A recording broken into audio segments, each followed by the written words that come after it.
Good evening, ladies and gentlemen, and welcome to the August 19th meeting of the Blackstone-Millville Regional School District School Committee. I invite you all to please stand and join me in the Pledge of Allegiance. I pledge allegiance to the flag of the United States of America and to the republic for which it stands, one nation, under God, indivisible, with liberty and justice for all. Okay. I'd like to start with introduction of members. Amanda Gilmain, Millville. Tammy Lemieux, Blackstone. Sarah Larkin, Millville. Erin Banaco, Millville. Jane Reggio from Millville. Sarah Williams, Blackstone. Carrie Gaudette, Blackstone. Matt Aaronworth, Assistant Superintendent. You forgot Tim. Oh, sorry, Tim. Tim Howell, Blackstone. Matt Aaronworth, Assistant Superintendent. Jason DeFalco, Superintendent. And Tim is joining us via Zoom. And he will participate in the meeting. At this point, I will move consent agenda A. We had warrants and minutes of the August 5th meeting that was sent to us. So moved. Moved by Erin, seconded by Amanda. Any discussion? All those in favor say aye. Aye. Opposed? Abstention. Okay. It's at this point in our meeting where we welcome any comments from the public. If you would like to make some comments to the school committee, please come to the table in the front and tell us your name and then the statement that you would like to make.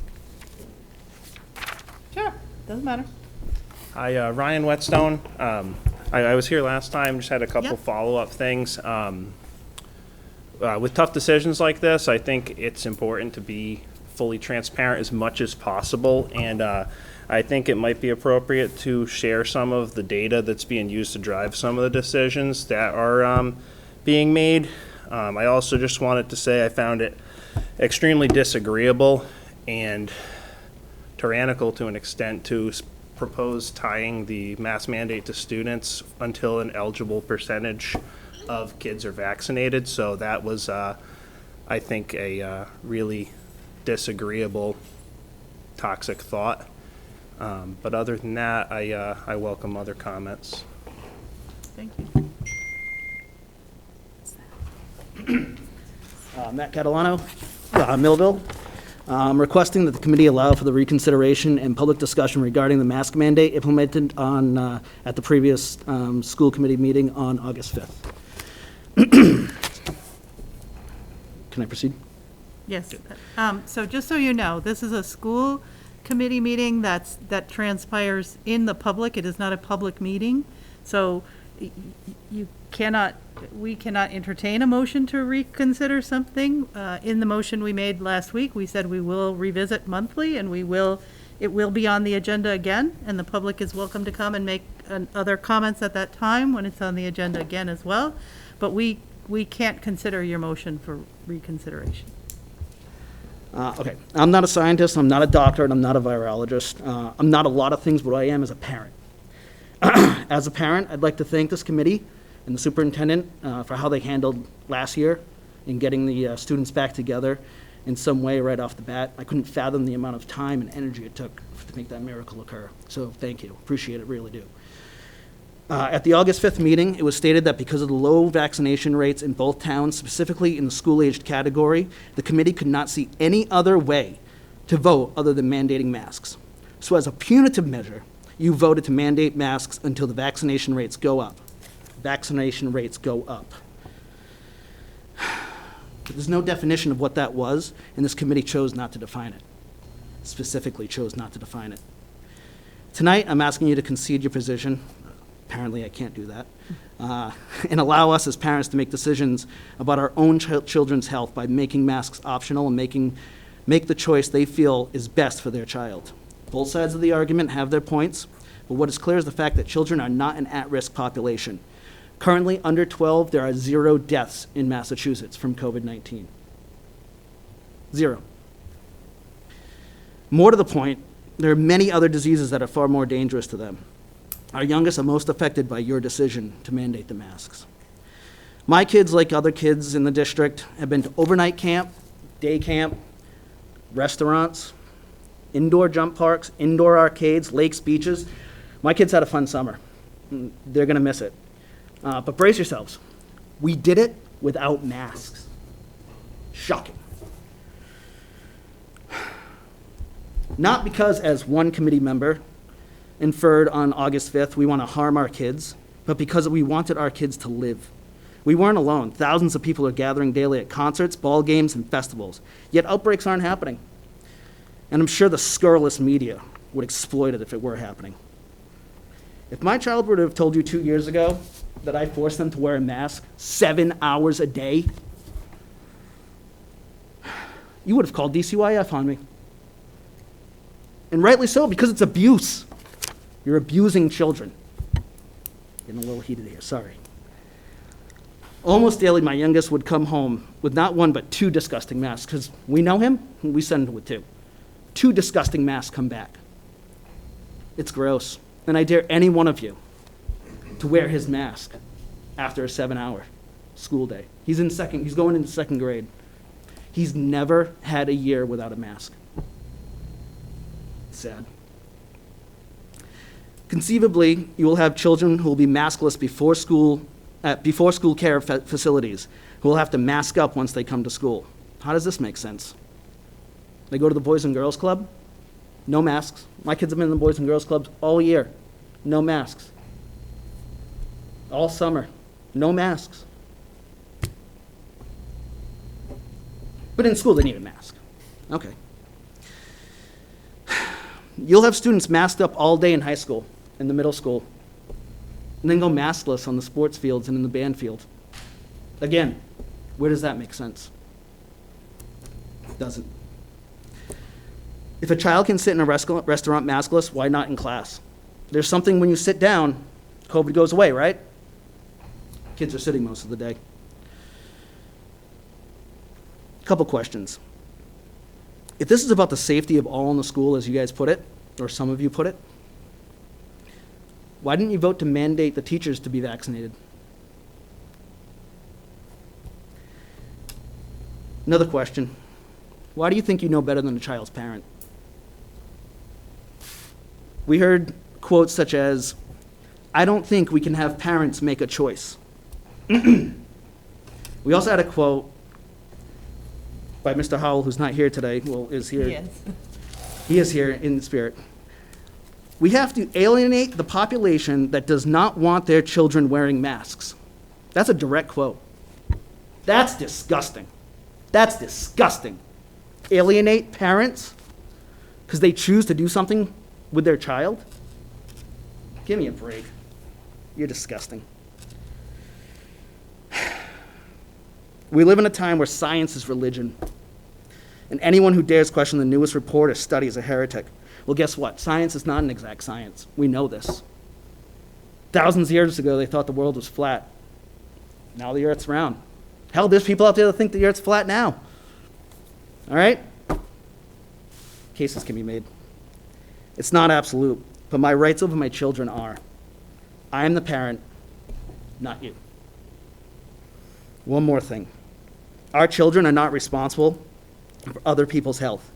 My child is not responsible for being a child, is only responsible for being a child, and you're stealing that from them. Thank you. Thank you.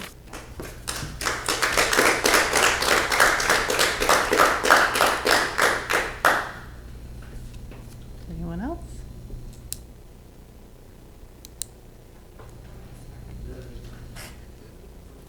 Hi. Hello.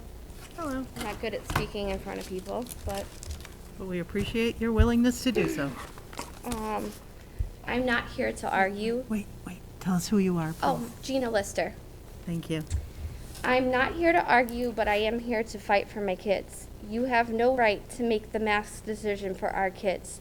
I'm sure being in your position has been extremely difficult, and I'm sorry if you feel attacked.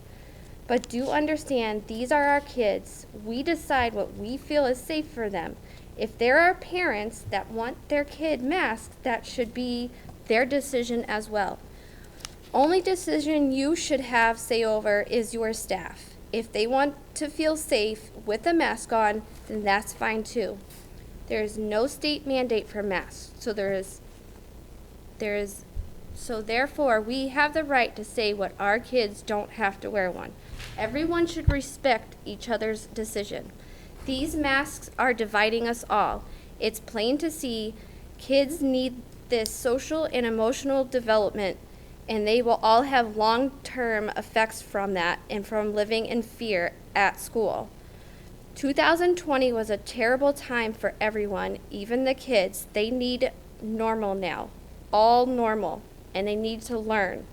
They need us parents, teachers, and staff to be on the same page so they feel safe.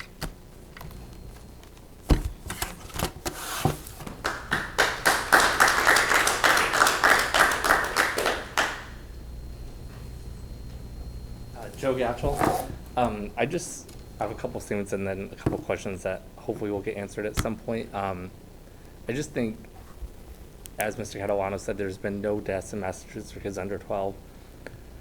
I think we're doing far more harm to the kids. If you see the conditions of the mask, the germs they are rubbing all over their faces all day with those masks is far worse than what they're at risk for. My other fear is we put kids in school and they're taught to respect their adults.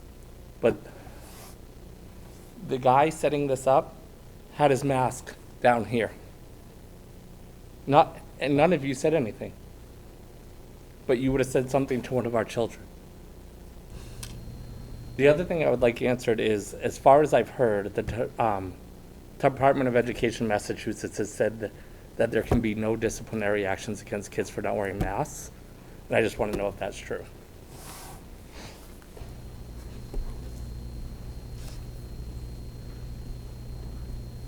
Thank you.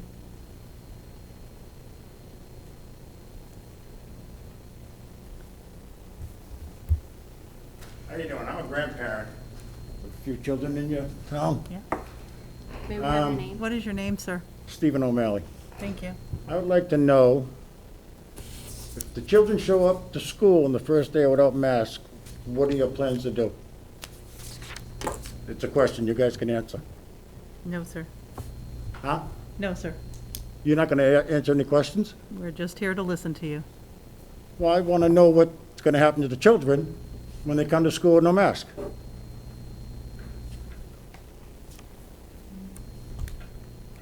You're a public board. You can't answer a question. No, sir, not in this format. You can certainly call the principal and ask what their intention is when their child walks into the school. Is the principal back there at all? Not in this meeting, sir. There's a principal of the school back there, correct? Yes, but they're not going to answer your question at this. This is our Well, meeting, sir.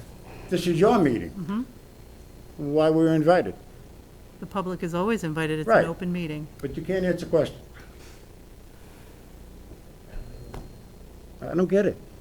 You guys getting paid from the town taxpayers. And you can't answer one question. What's gonna happen to a child when they're in school and they take the mask off?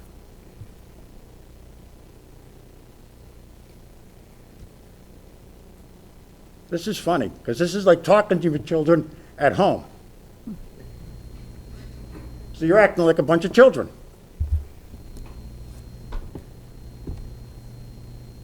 So this is basically a waste of time here. So we're gonna find out when the kids come to school with no mask, that's what we're gonna find out what's gonna happen? No, sir, we have a No, the mandate, handbook policy. the mandate is not a law. We have COVID policies within the school. They're not laws. They We haven't fo- been laws for a year and a half. The law is the child has to go to school, and you have to teach them. That's the law.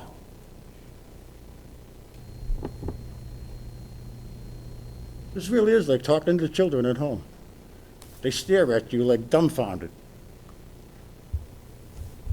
We're all adults here. You can't have a discussion?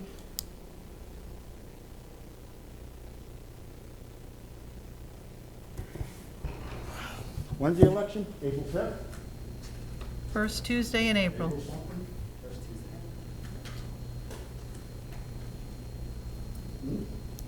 First Tuesday in April, 2 positions will be available, 1 in each town.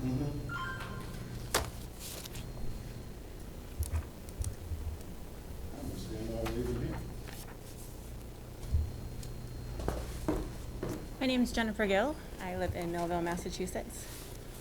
I have a opposing view that has been shared, so I thought I would share some facts regarding masks.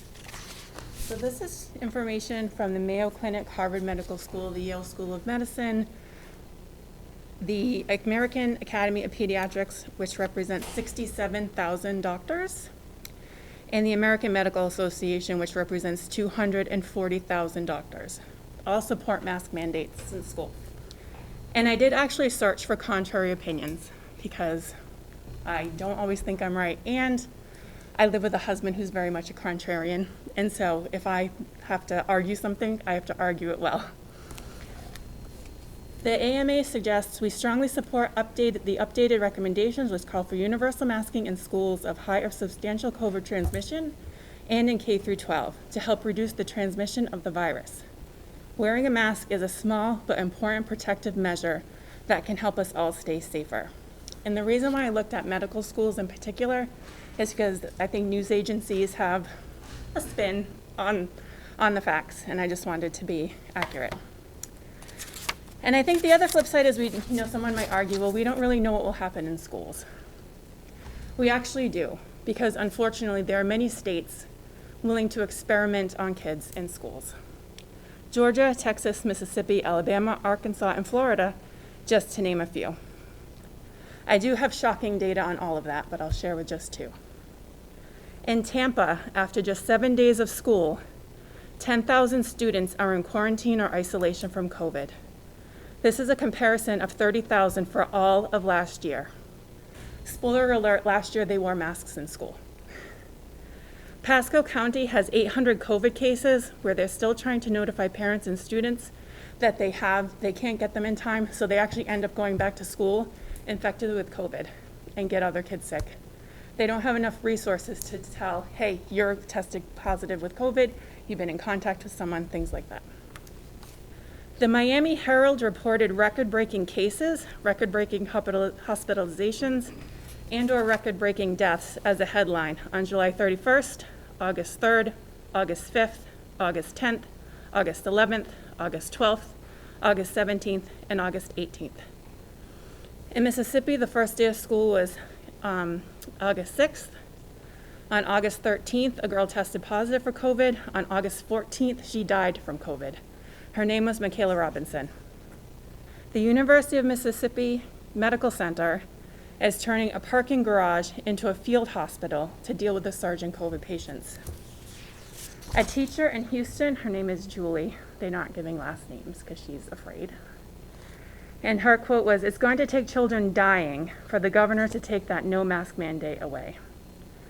We don't need to experiment on our kids or wait for them to die. We can keep them safe in schools with masks.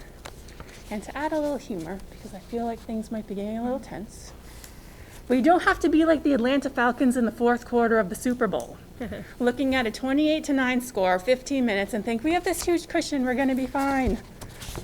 This morning on the news, and actually I didn't like their data, so I redid it. So this is from the MassGov info details. This is the COVID raw data. So if you look at the number of cases 0 to 19, so the report on April 3rd was 6,982. It kind of bopped around there. It got down to around 3,000 on May 15th. It got down to 2,000 May 22nd. It got down all the way to 207 on July 3rd. On 8/14, it was 3,467. So that's an exponential increase in terms of the number of cases. So I am disappointed that we don't have a statewide mask mandate in schools. Governor Baker keeps talking about adult vaccination rates as a reason not to have school. There aren't many adults in first and second grade. They're children and they're not vaccinated. They can't be vaccinated. So it's truly disappointing. And lastly, I'm kind of just saddened to see the lack of caring for friends and family. I'm vaccinated and I still wear a mask because I don't want to get anyone here sick. And I mean anyone, even if you disagree with me, I don't want to get you sick. And your kid might be fine, but the person that your child infects may not be fine. And something terrible could happen. Now maybe they just get a cold. That happens a lot. But maybe they don't just get a cold. And There doesn't seem to be any caring about that. And I think that's disappointing. That's all. And I printed out many other articles so people didn't think I was making anything up, because sometimes people do that. And I think that's also very disappointing. Thank you.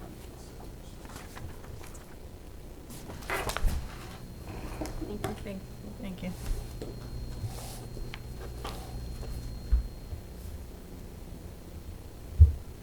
Anyone else?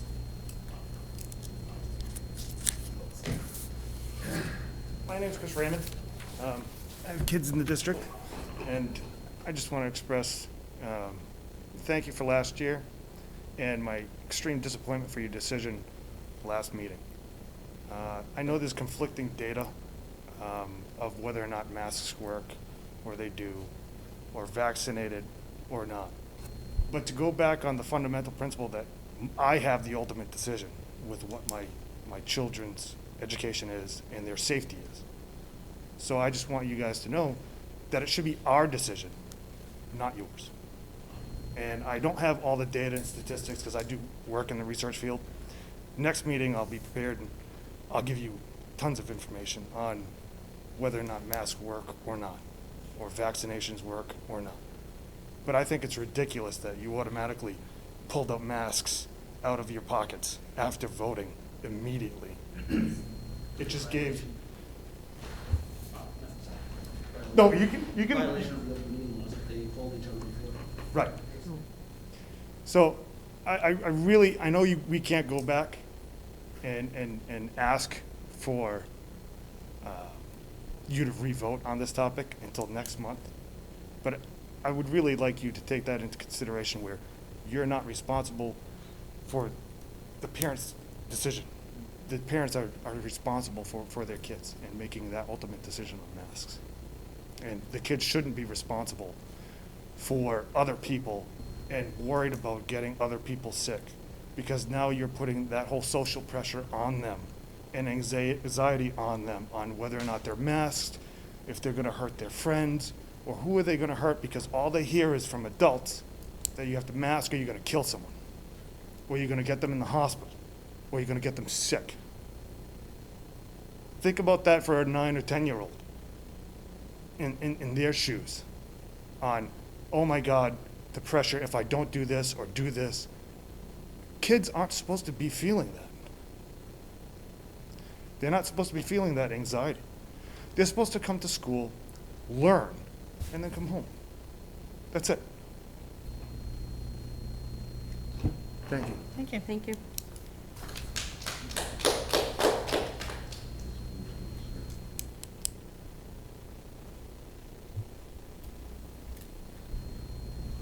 Anyone else? Okay, thank you all for your time. Oh, wait a minute. Sir, you need to put a mask on. No, I don't. First of all, they don't work, and if you believe anything the government tells you, you're as gullible as can be. I mean, just look what's going on in Afghanistan right now, what's gone on the last 20 years after we got our towers taken down. You believe anything or trust anything that this government, what's going on right now, what this TV and all the social media is telling you? How many times have they flip-flopped and moved the goalposts and changed this and changed that? Now you're putting it on these kids. They go around and they play with each other and they see each other every day, all summer. And they gotta come in here, they gotta follow this rule and that rule, and they gotta know who. They should never know what political affiliation a teacher is. But I can tell you, I've listened over this last year with their Zoom calls and all, and there's more political BS going on from the teachers. And that it makes me sick. It makes me sick, and the fact that you all control without being able to let these kids just be kids and see each other's faces and expressions. They're breathing in carbon dioxide. It's hard enough for them to concentrate in school, you know, with the constant input of social media and everything else. Everything's at the fingertips, happen every 2 seconds, and they can't even concentrate. And now you're putting on, and they're touching their masks, and they're breathing in their masks and their germs. It's ridiculous. Let us worry about our kids and keeping them healthy and safe. And if it's a choice, how about freedom of choice? It's my body, my choice, right? It's all good when the left wanted my body, my choice with abortion and everything else. But now you want something else and control. It's ridiculous. It's absolutely ridiculous. And I'm gonna do everything I can to make sure that every kid comes in here without a mask on. That's mature. What's your name?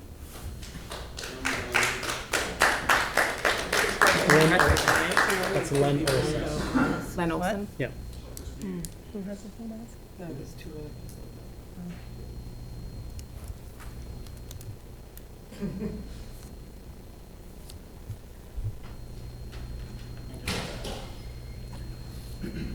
If I could just say one last thing, no one needs to raise their hand, but does anyone support permanent masking of kids indefinitely for like K through 12 forever? No, the kids are never But gonna have does, an but immune does, system. but does anyone support that? So we agree on more than maybe we think. Should we be masking K through 12 indefinitely, permanently, regardless of? So we all agree on something. I think that's important to bring up when there's this much tension. That, so we all agree on something anyway. So permanent masking for K through 12?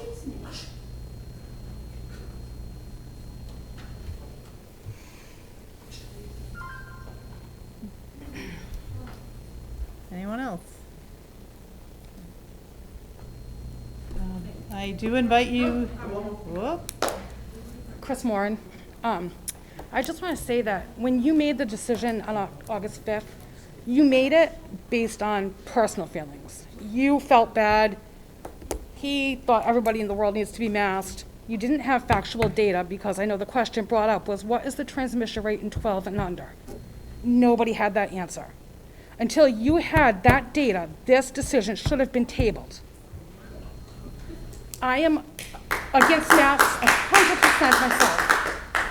I'm against masks 100% myself. But if the decision was up to me on whether my kids wear masks or not, they would go to school with a mask on. Because I knew that while they were there, if it bothered them, they could pull it down and not get reprimanded. Okay?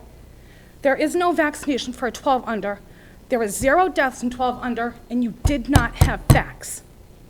That was a wrong decision to make without those facts for our children. Our children.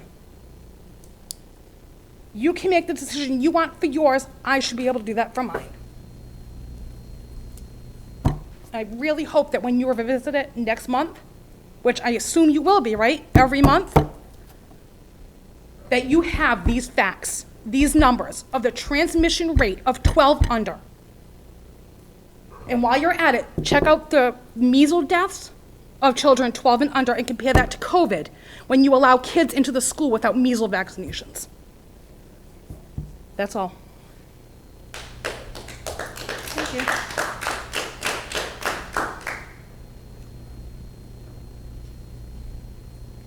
I have questions, but it's like, I can't even ask. Sometimes I just check and talk to myself. So when's the next meeting when we get to talk to you, and you guys get to talk back to us when I ask a question? Like human beings, you know? Never. Oh, we don't, wait a minute. There's never a meeting where I can come here and ask questions. And you respond? Sometimes we do have public hearings. They're usually around budget. Okay, how about we change that and make it around, wear masks to school because it's kind of important. She's not gonna give you a public hearing. Why not? I don't know, why not? I mean, why wouldn't you have a public hearing on the mask? I mean, this is what happens. You vote, you try to make decisions. It's not a law. It's a mandate. You guys come up with it. Simple. We don't follow it. Children are gonna come to school, some will come with masks, some won't. That's fine. There's not a thing you can do to stop these kids from going to school. It's the law. They come to school with no mask, you teach them. That's the law. Because if we don't send the children to school, we're breaking the law.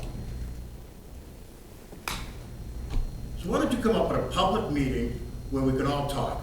Instead of you just sitting there, making these decisions at your kitchen table, and then coming and telling us. Why don't you talk to us? Don't you, I mean, you all seem logical people. Isn't that common sense to have a discussion? Okay, we are, is there anyone else who would like to speak to the group? Okay, we are going to continue with our meeting. We do have in our meeting a review of the handbook and some of the COVID policies that are in the handbook. You are welcome to stay. If you do stay, you are in a public school building where it is mandated that you wear masks. I ask that you put on a mask or you leave the building. That choice is yours. Why wasn't the employee told to pull his? Sir, I did not see that.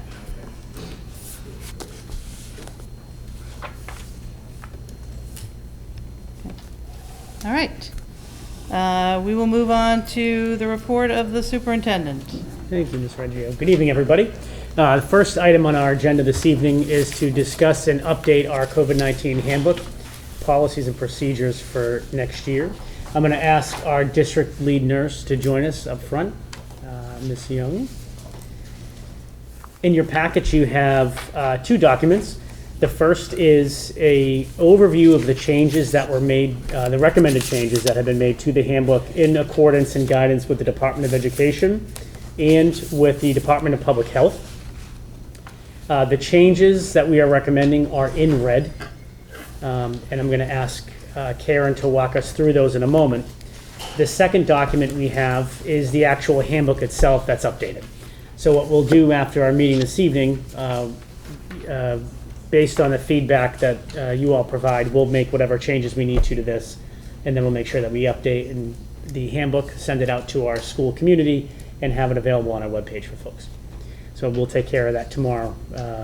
And so with that, Karen, if you want to walk us through some of the changes, that would be helpful. And I also, one other note, I think what you will notice is that the language changes are, there are few kind of common pieces of language that are in multiple areas.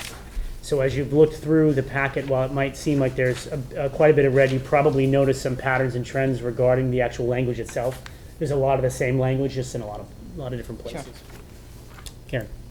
Hi, everyone. Hi, Karen. So for the updates, the first, well, 1 and 2 are we're proposing to eliminate. There was no number 3. Number 4 we're proposing to eliminate.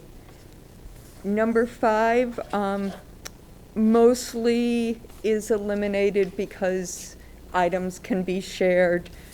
The only specification is with chorus and band, that if they're indoors, they will be masked and be at least 3 feet apart.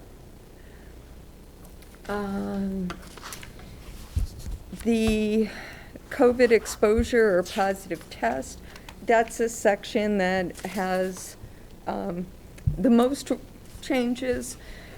In the definition of close contact, in the guidelines from DESE and DPH, they added while indoors for the close contact. So if it's outdoors, they're not considering anyone to be a close contact. Then current Massachusetts DPH guidance is that all unvaccinated close contacts of someone who is tested positive should be tested in quarantine. Individuals that are asymptomatic and fully vaccinated are exempt from testing in quarantine.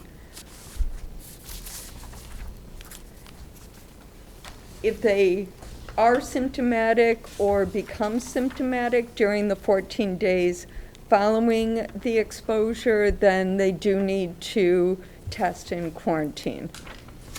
And proof of vaccination needs to be provided if they're saying that they are fully vaccinated. The next change is mostly where the close contacts are. So it's continuing to be within 3 feet in the classroom.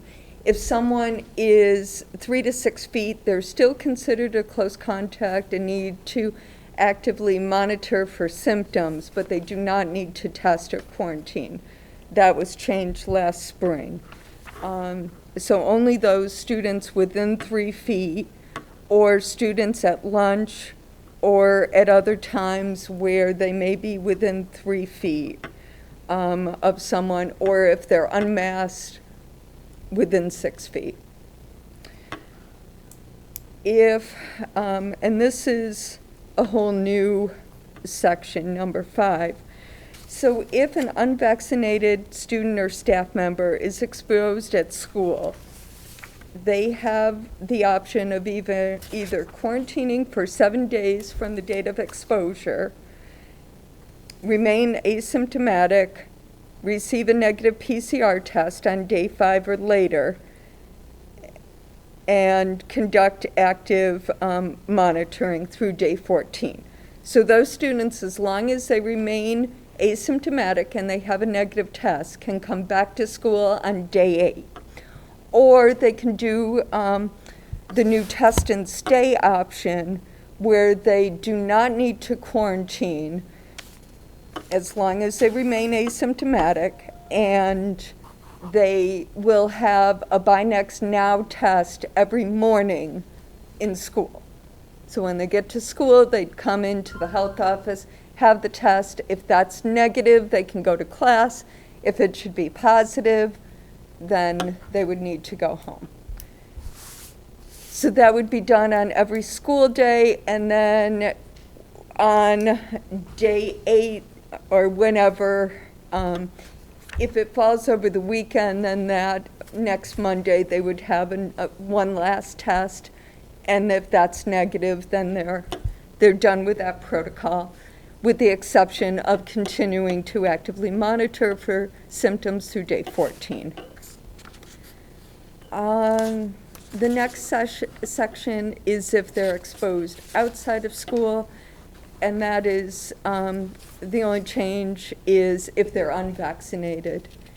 Anyone who's vaccinated would only have to quarantine if they're symptomatic.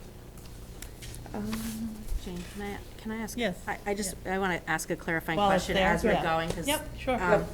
So Karen, can I just confirm that number, it's labeled number 5 on here in the red? Yep. So that's an or option. You can Yep. do Quarantine. self-quarantine for 7 days from date of exposure and remain asymptomatic, receive a PCR and conduct symptoms, or you can do Yep. the Yep. Buy Next Now. Like, Yep. so families who are not comfortable with the testing on the day, they can follow that first part of that process. Yep. Okay. If someone, the test and stay allows you to be in school, but you're getting a daily test. Okay. It's an or. Yep, Okay. yep.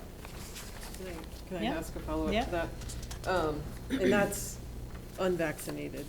Correct. That's unvaccinated. So let's say someone chose the test and stay, staff or student, and they are positive on day 3. Yep. How far back do we have to contact trace at this point? It would be 48 hours before they develop symptoms or have a positive test. So it would be 2 days Yep. prior to the day of their positive Yep. test on the test and stay. Yep. And just one other question, just so we don't Yep. get too far in.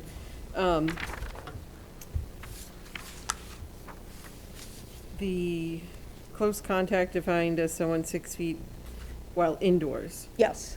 So, I don't know if we've got this information yet, but last year, our sports teams weren't allowed to use locker rooms. So, let's say there's a positive test on a field hockey team, and that team has not been indoors together. Does that mean the team doesn't have to quarantine, they're all outdoors all the time, or are we using locker rooms? And I'm not sure of that answer. We would look at it, and if there was any indoor time where that person was a close contact to As a anyone on team. the team, then yes. If it was all outdoors, I would tell the team keep an eye on your symptom, for any symptoms, because Delta, it has been transmitted outside. Do we Just know being if we're outside using isn't exempt from. Yeah. Okay. Yeah, we are from going, we are going back to as much normalcy as possible. Yep. If number 4 says though, if they're maintaining a 3-foot distance masked inside, which inside the locker room, they'll still be wearing a mask. Mhm. Yeah. Then they They wouldn't should be. the Yeah. So they close shouldn't be a close anyway. contact. Yeah. Yeah, so one of the reasons we're doing the masks and we're doing the 3 feet is so that we can keep our schools open. It's that we don't have to have kids at home quarantining. And so last year we had, with 6 feet and with the masking, we had 120 cases. So our philosophy, our approach, our thought on this is that if we keep the minimum required distancing of 3 feet with the masks, we should still be in very good shape and be able to keep our schools open. We certainly don't want any classes quarantined anymore. No. Um, And we shouldn't need that with the No, masks and the 3 no. feet. We should not have to do that. No. So we've actually made some really nice progress here to make sure that we can keep our kids in school safe, learning, and our buildings open. Yep, definitely.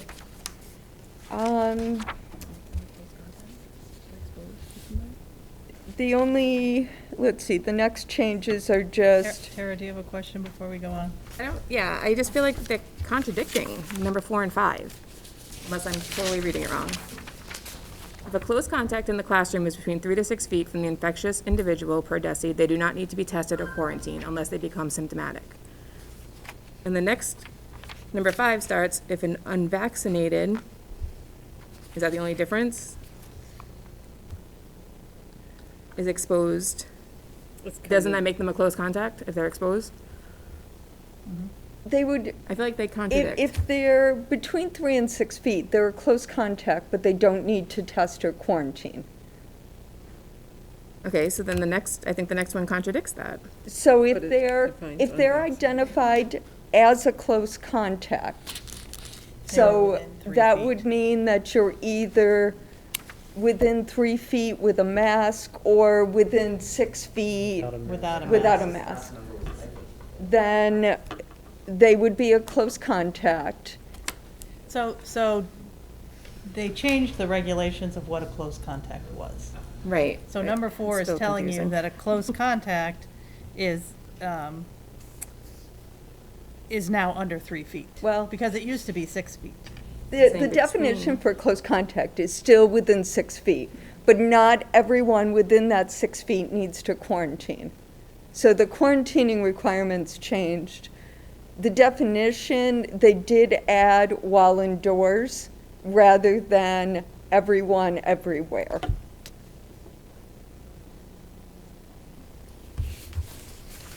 So number 5 would only come into play if you are identified as a close contact, then, from someone at school, then you have those 2 options. And you're Either- unvaccinated. And you're unvaccinated. So 4 defines close contact in a lot of settings, not just the first sentence.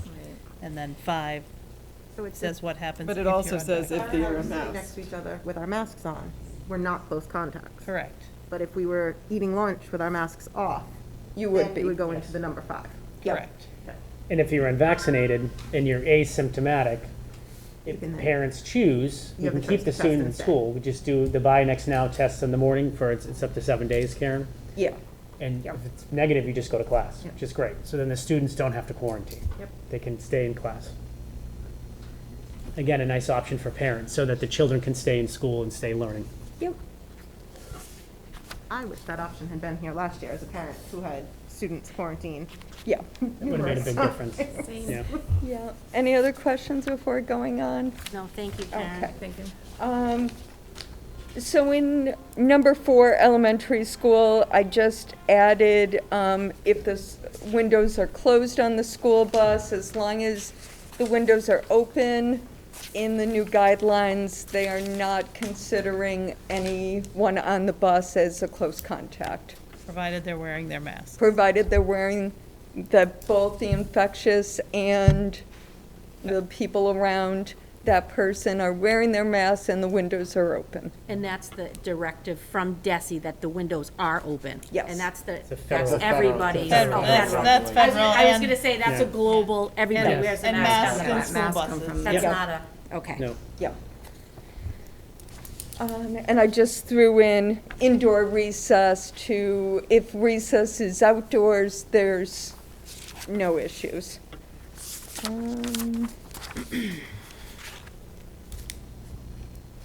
And the same thing with high school. I changed recess to if there's indoor sports. So number 6, entry dismissal, eliminate the face coverings policy. That was updated to reflect the 3 feet changes, so no changes there. In the flu clinic immunization requirements, the flu vaccine is no longer required, but documentation for any of the required vaccinations must be provided.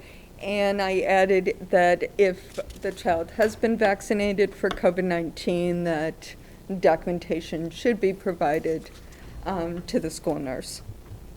Can I ask a question on number 6? Yep. If the exposure is outside of school, it's a 10-day quarantine? Yeah. But if it's inside school, it's a 7-day quarantine? Yeah. I don't understand. Well, it's technically 14 days, but you can test out after 7 days. So it's 7 days if you have your test. It's technically 14 days. Yeah. That's why the active monitoring has to continue through Number 7. through day 14. Number 6.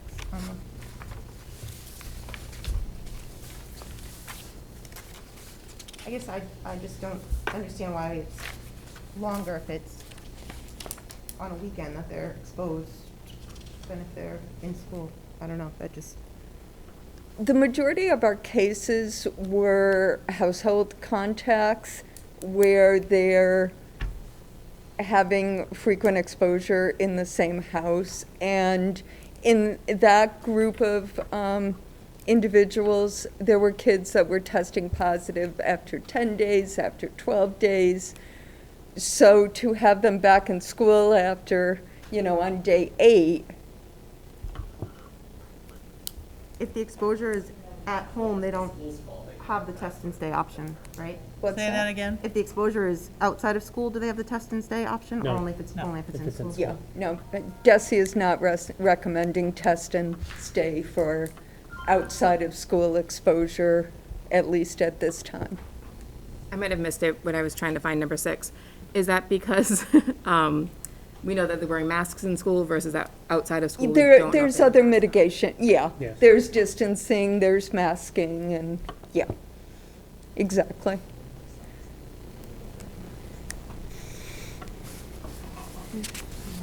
Let's see, number 9. These are right from DPH and Yeah. Department of Ed. Number 9, hand hygiene, no changes. Health office visits, no changes to that.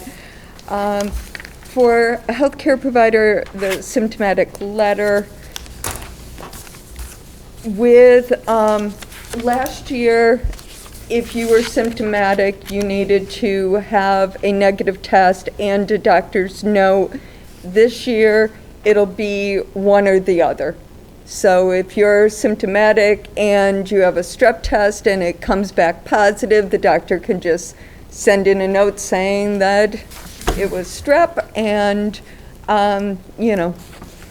with the symptoms of COVID, I would strongly recommend people getting the COVID test anyways, but the 2 are not required. So if someone has a negative PCR test, they do not need a doctor's note to come back to school. They just need to be fever-free and have an improvement in their symptoms.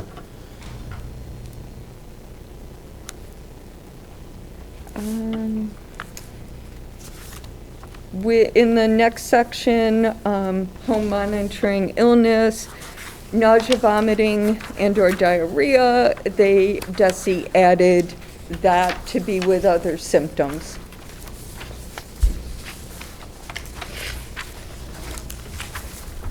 Then this again gets into the documentation that either the negative PCR test or the letter from the healthcare provider with an alternative diagnosis.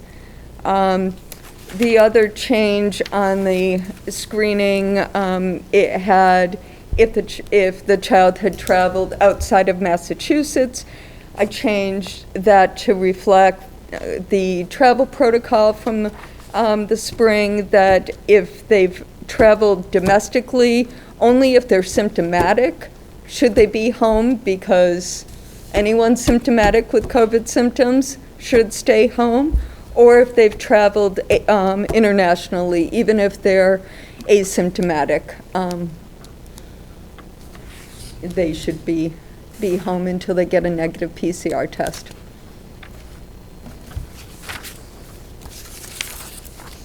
I do have a question on that, because currently to come back into the United States, you have to have a negative test. So does that qualify? No, because if you're then flying or doing other public transportation, or if you're exposed at the airport, then you could be positive, a few days later. So that's why we made it so that it's when they're back in Massachusetts, then 3 to 5 days after that. Is that what the current Massachusetts? That is. Yes. Yeah, that's not, we didn't make it. That was from the DPH and the Department of Ed.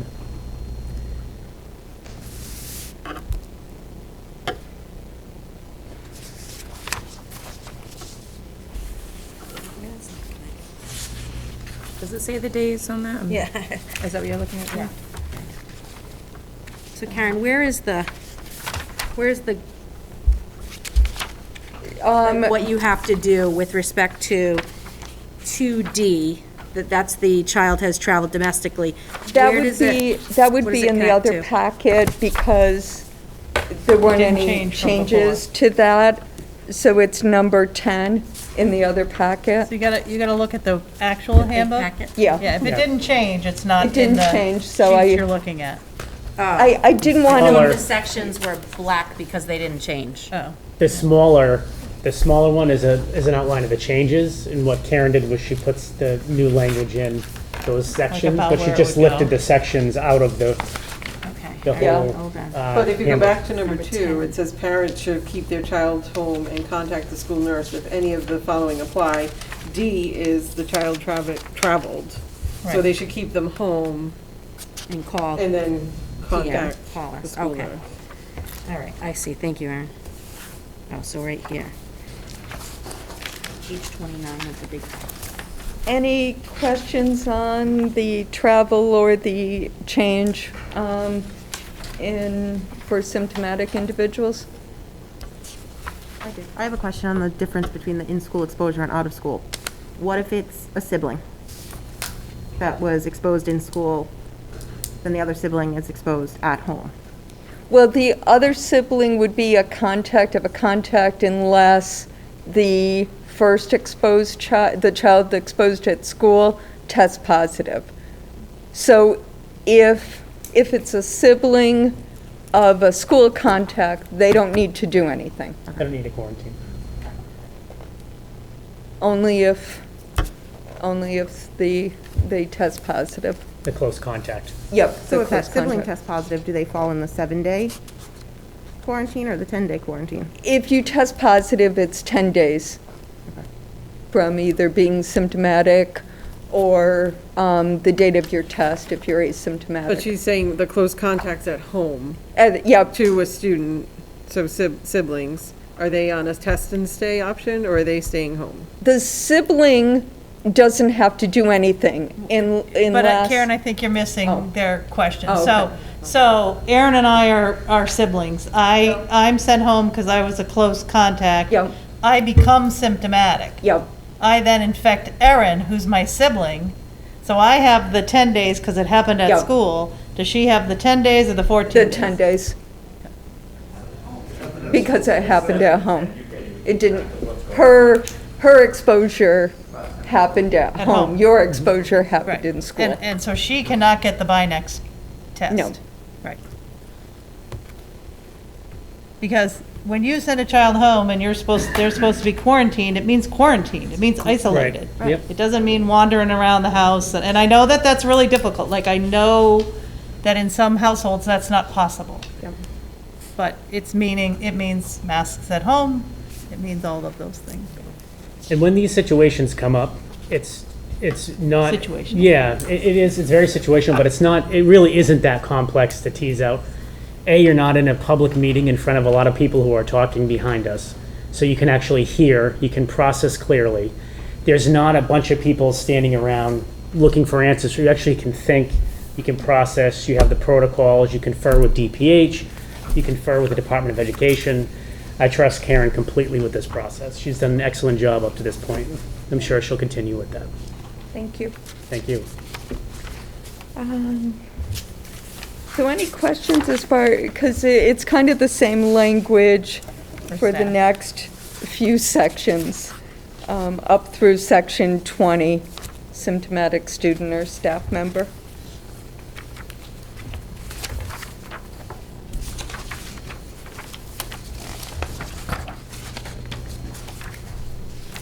That's where it's the same language in many places.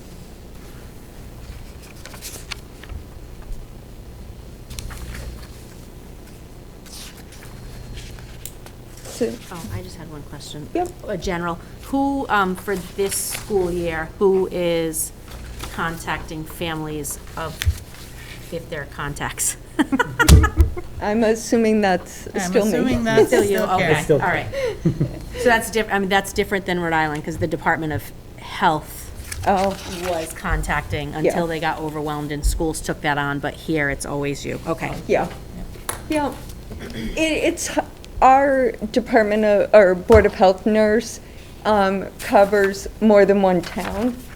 So it would be hard for her to handle all the cases outside of school. So I'm more than happy to help her and not have I can her. attest to how fast Karen contacts you when your child has been a close contact. How what? Lots of call Numerous from Karen. conversations. Same. Yep. So the next section is social distancing, and that was just changed to 3 feet, and when masks are off indoors, should, for mask breaks, distance to 6 feet if possible.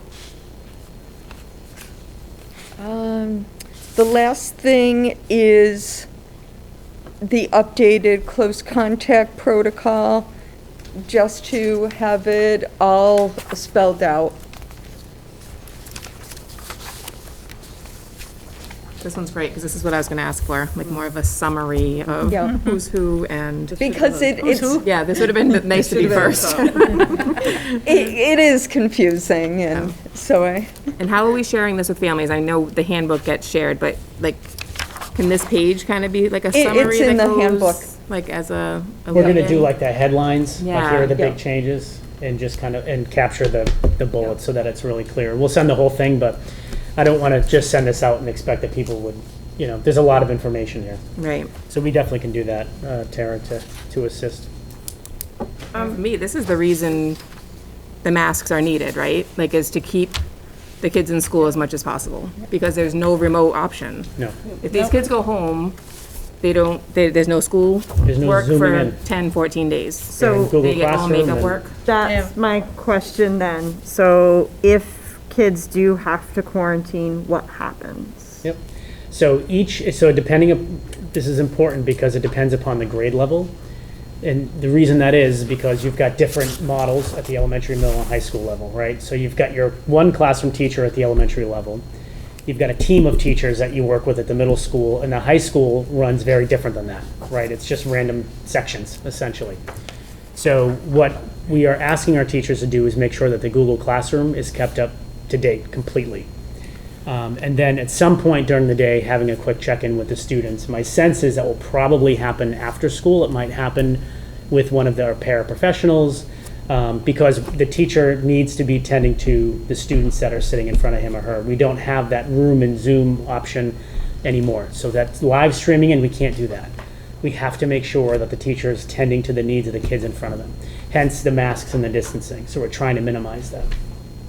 And now, so with that, will they be marked absent?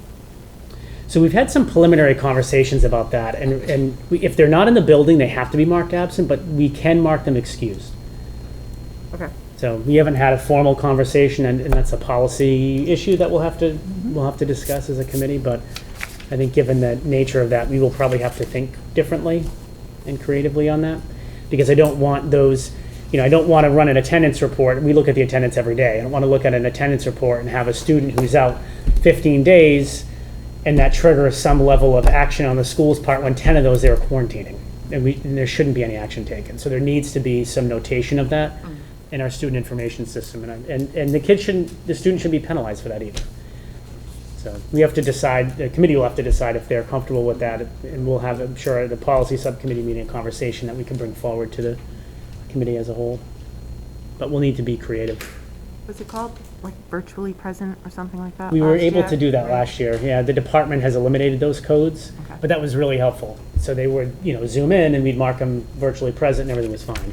But we don't have those options this year. But remember, we're hoping that people who are asymptomatic will still be in school. That's right. So truly, we're talking about the people who are symptomatic, hopefully who should be able to probably do it. aren't going to be doing, who are going to be sick and would probably be excused anyway.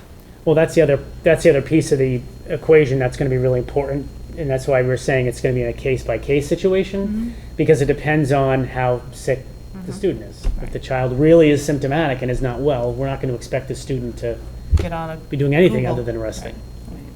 Or the same for a staff person. Right. Did anyone have any other questions? Do we have an ample supply of Binax now? We can get it. There's the whole testing program is being changed, and there'll be a group, CIC Health, that will be overseeing it and providing, if people are doing, say there's contacts in an elementary class, they can come to the school and do that testing daily. So it won't actually be the nurse's office? Not necessarily. Okay. If it's like one kid, then it's probably not necessary for someone to drive out for that, but, so I know in my nurse leader meetings, some districts are still quarantining the whole elementary class. So if you've got, 25 kids, that's hard for one person to try and do and get those kids into class in a timely manner. And we moved away from that in the spring. Yeah. We Yeah. shifted that because of our distancing provisions we put in place. We didn't need to do that. Yep. And we're still going to be in the place this year where we're not doing that. Yep. But not all schools are doing that. distancing or masking, so there's certainly some that could have many. Well, I don't know any hoping- school that is going to have a remote option because that was taken off the table by the Correct. commissioner. Yeah. So I wish those places luck. Yep, yeah. I'm hoping for minimal close contacts this year. Yeah, with our plans, we should be in good shape with that. We are looking for a motion to approve the handbook and the test and stay option to make it available to parents, should they decide they want to participate in it. We can do that as a package, or we can do those separately. Anybody have a preference? I'll make a motion to approve the COVID-19 handbook and the stay-in test option for close contacts. So with it, in combination with, okay. I will second that. And, all right, so it has been moved by Erin, seconded by Carrie, to approve the changes, deletions, and additions to the COVID-19 handbook in conjunction with the stay and test option for close contacts. Is there any discussion? Tara? So when we have our monthly meeting to revisit masks, typically last year we revisited the handbook, I think every meeting as well. So we would probably have to revisit and update this if we make a change to that policy. For sure. Yes. Tammy? Then Erin? How, is there documentation that how do we know if a parent wants to do the buy an X route?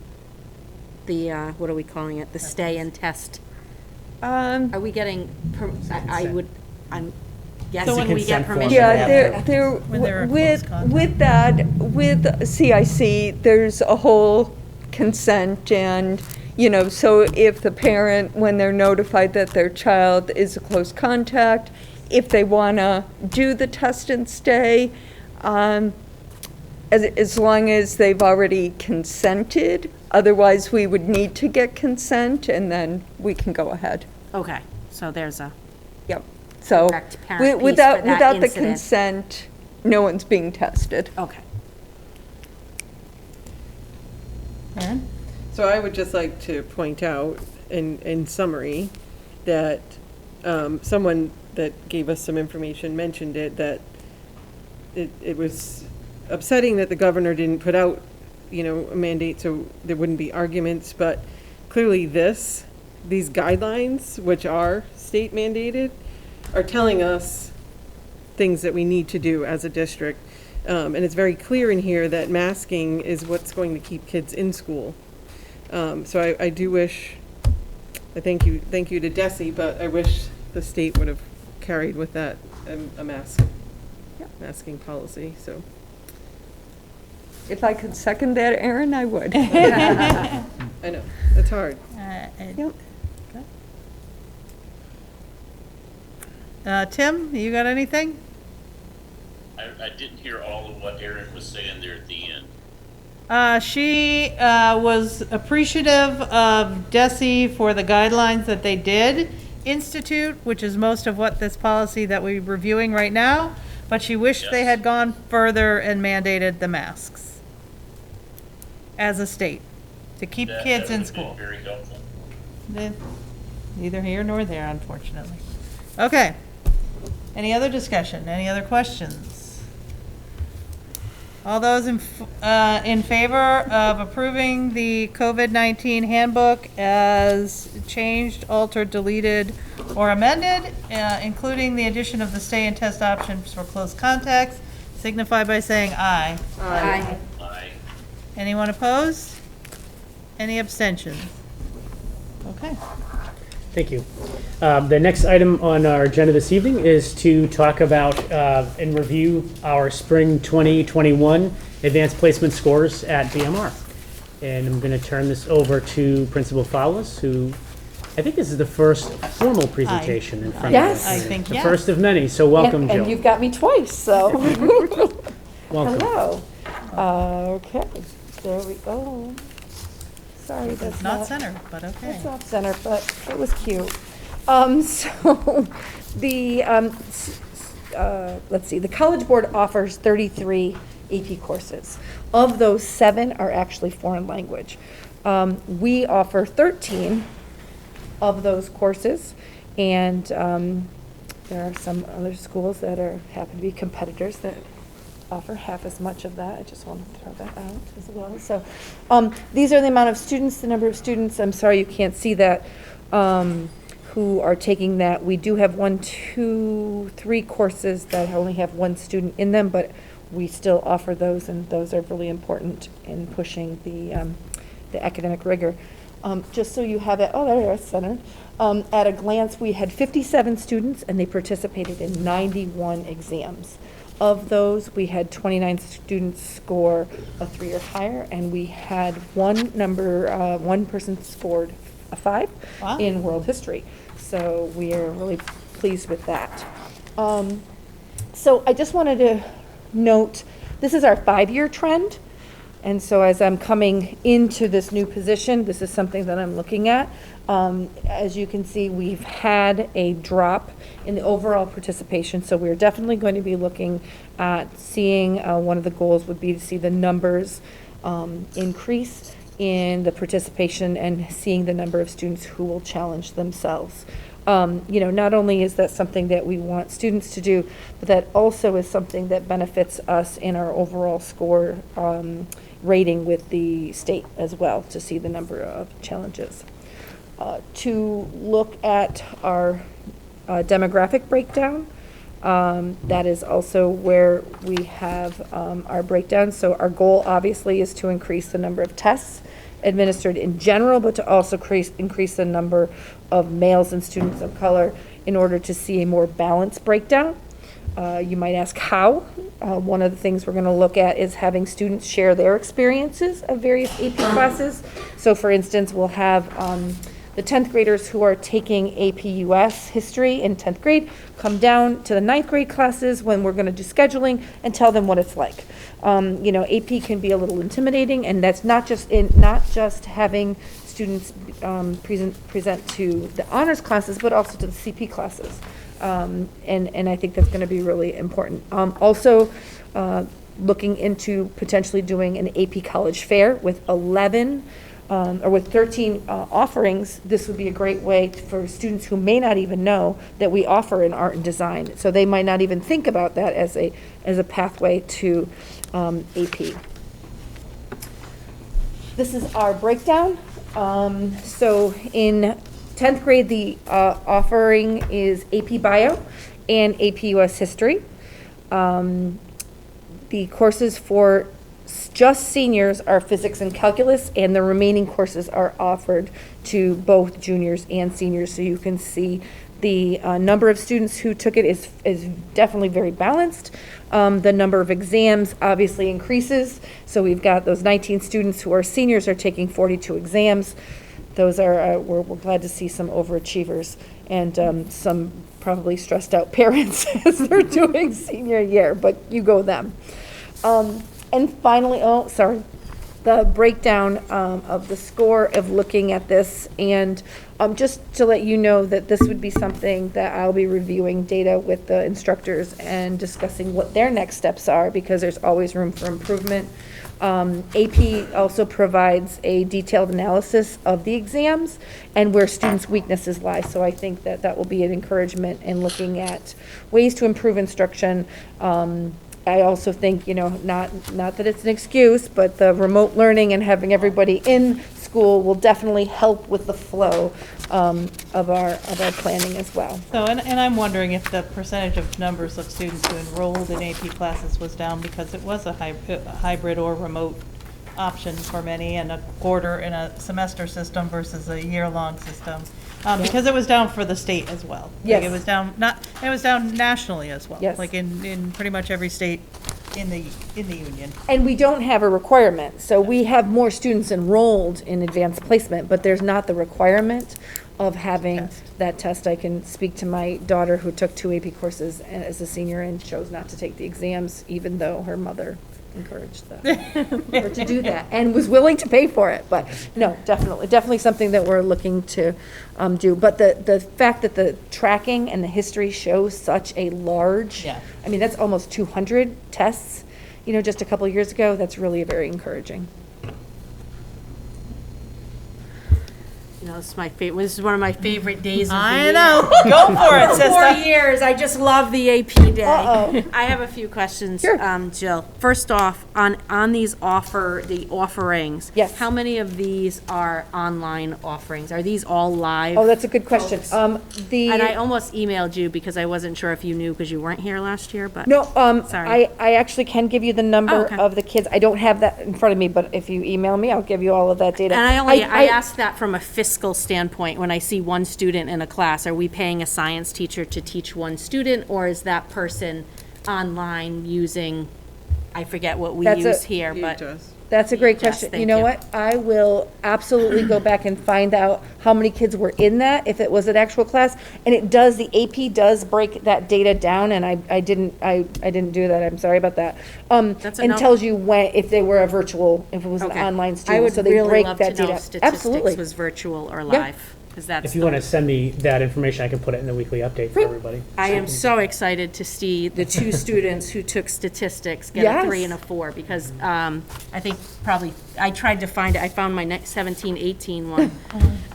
But statistics was one that stood out as being having a hard issue. time getting to that passing range. So I would love to just know, I mean, from a fiscal point of view, obviously, we want to offer as many AP opportunities, especially when students are going to college for specific majors.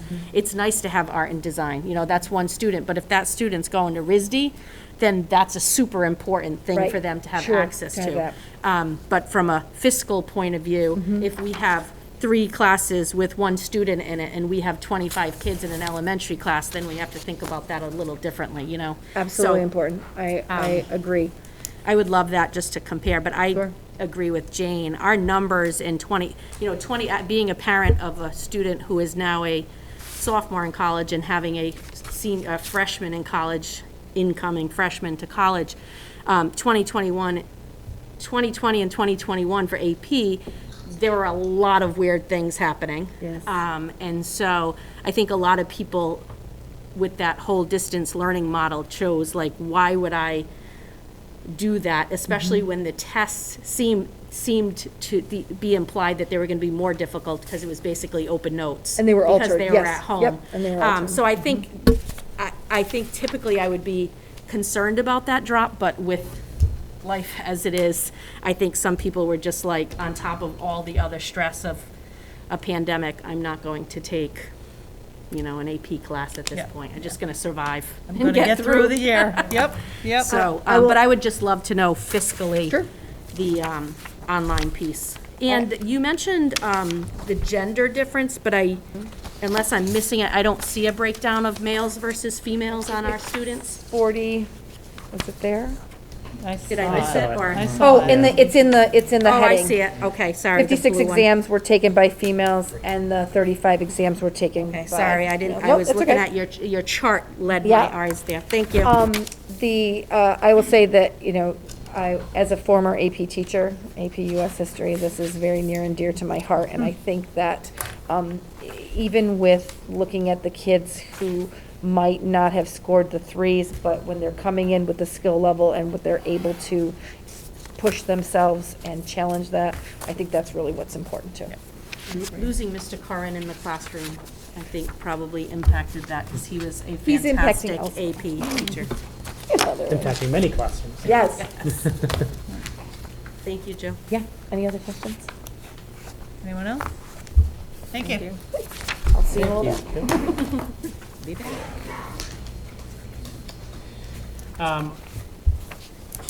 Next, we're going to hear a update on our extended school year program, which is our program that is designed specifically for our students with special needs that have the ESY, or extended school year program, built into their support plan, their IEP.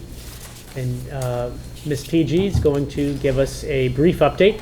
At the next meeting in September, we're going to hear from all of our summer program coordinators, and we're going to get a really good taste of what our 550 students are up to all summer. Because we've had so many different opportunities for students throughout July and August, and I'm excited to be able to share the great work and the great fun that the kids actually had. So But in in the special meantime, ed, we had yeah. our share, not all of the 550, but we have a part of that 550. So Yeah, I saw just to that kind of too. review, I think it's, we identified initially over 100. You all set? Yes, please Okay. continue, sorry. Over 100 special ed students. And what we did this year, which is different, and I know we said that before, is normally our ESY program is for those students who are identified as needing an extended school year as part of their educational program, because they'll show substantial regression. But what we did this year, we actually gave opportunities for additional students. We had students who needed ESY as part of their IEP. We had students who needed ESY because the team determined they needed some compensatory services based on COVID. And then we also branched out and offered it to students who we thought would benefit from. So it was a really nice mix that we had this year. Again, identified over 100. We had about 86 parents who confirmed, and we had just about 70 students who attended on a regular basis, because we did have vacations along the way. So it was a really nice turnout. We did have staffing. We had some of our staff. We had some of staff that we did bring in from other districts, but what was nice is it was people who were returning staff who've worked at ESY before. We also had a lot of our district, some other services. We had our BCBA who attended our ESY program, an SLP who was district-based in our program, our OT, our PT, our school psychs, and then we had paraprofessionals and ABA. So it was really nice to have that staff there and have the kids there over the summer.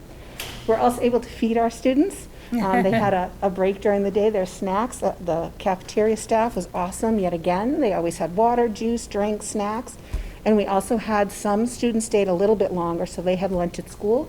But we also had a grab and go. And we encouraged those grab and go lunches. So we had that for all of our kids every day that they were in school, which was great. Some of the things that we focused on, normally ESY is focused on IEP goals. We still did that, but we also expanded it because they had other students there who were there to benefit from. So we made sure that we used our special ed programs, our regular ed programs, and we also looked at the essential skills that were identified per grade, so we're able to push the kids forward and prepare them a little bit more. So it was all, very planned on our programming. What was also great this year was we actually had an APE, a PE teacher came in and worked with our students for the summer. It was fantastic. So Jill, when you focused on essential skills, did you do what we had talked about in the spring in terms of the skill they need to move forward, Yes, not the skill they might have? So what was great was when we took those skills, it was great the principals had forward what those skills were in the grade levels, because most of our students in the school were our younger students. Right. The teachers had there what the kids should have learned the grade before and what they're going to be moving into. So we're able to extend their learning. We also had our high school students in. What was great is our 18 to 22-year-old program. It was really nice for them. A lot of their activities in the community were limited last year because of COVID, but our kids were out every single day, so it was really nice to get them out there to use their social skills, investigate leisure activities, and to get back out there for their vocational opportunities. So it was great to have them all there. So it really was a successful ESY. We were able to, again, offer it to students in special ed who would normally not get that ESY program, and it was nice. And it's also nice because from the ESY, all the teachers collected data to show where the kids were. So for the teachers they go to next year, we've been able to say, here's the great work the kids did during ESY, and continue to move them forward. So it was a nice year. And the kids were great. We had indoor, we had outdoor, and it was really nice to bring on that, the APE, PE. That was a huge addition. The kids absolutely loved it. So. Let me just add one thing, Jill, if you don't mind. I think one of the strengths, not just our ESY program, but all of our summer programming, we didn't have trouble staffing it. So while it wasn't easy necessarily, even people needed a break and they needed an opportunity to reset, we fully staffed all of our summer programs. We had 8 summer programs, and all of them were fully staffed. So I just want to commend the staff that stepped up this summer because it was tremendous. We had our teachers, our support staff stay, but we also had new staff that we had hired in the spring for the upcoming school year that we were able to bring in early to start doing some work with our students. We had some returning alumni that graduated within the past couple of years that came back to do some tutoring over the summer. So it's just awesome visiting the classroom, seeing how just excited the kids were, how engaged they were, and then looking at just the diversity of the staff. Veteran, new, our alumni, everybody just working together to help meet the needs of the students. And just because you mentioned it, I just want to mention it again. We continued with our food program over the summer.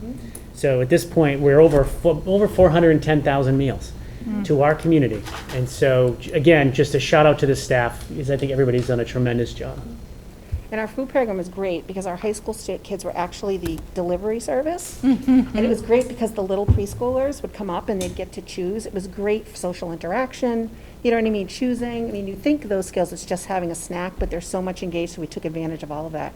The other thing that was nice is we, as a district, I belong to a group of directors, and a lot of people did have challenges staffing their ESY program.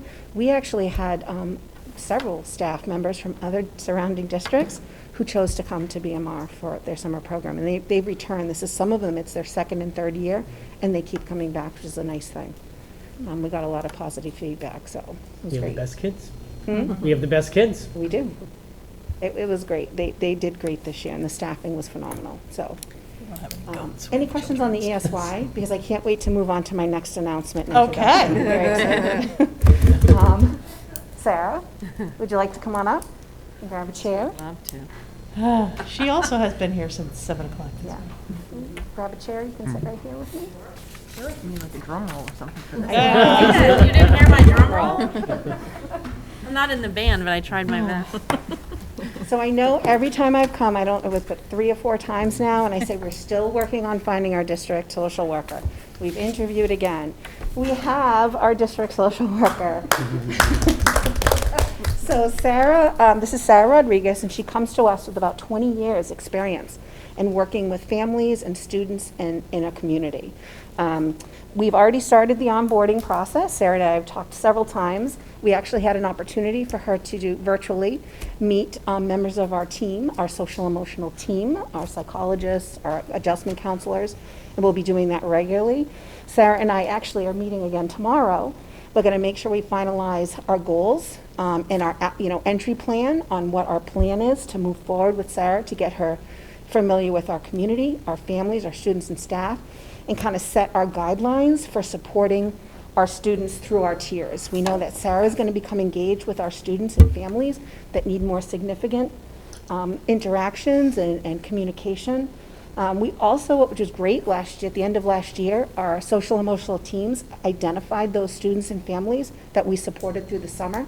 So we have all of that information and data, and Sarah has met some of those. So I'm very excited to have her on board. So I don't know, Sarah, if you'd like to just introduce yourself a little too. Hi, I'm Sarah Rodriguez, and like Jill just said, I do come with 20 years experience in child protection specifically. So I have worked with the most vulnerable population in Massachusetts. I'm excited to come to the school.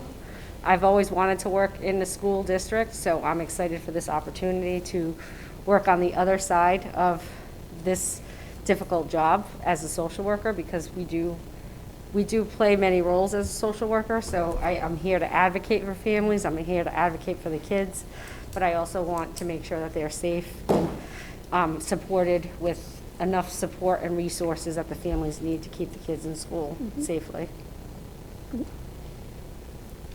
I don't know if anyone has questions. I just have one minor question. Go for it. Sarah with an H or without an H? Without an H. Oh, oops. See? Half of us spelled your name wrong already. Yeah. Welcome aboard, Believe me, Sarah. that's a correction I make a lot, without an H.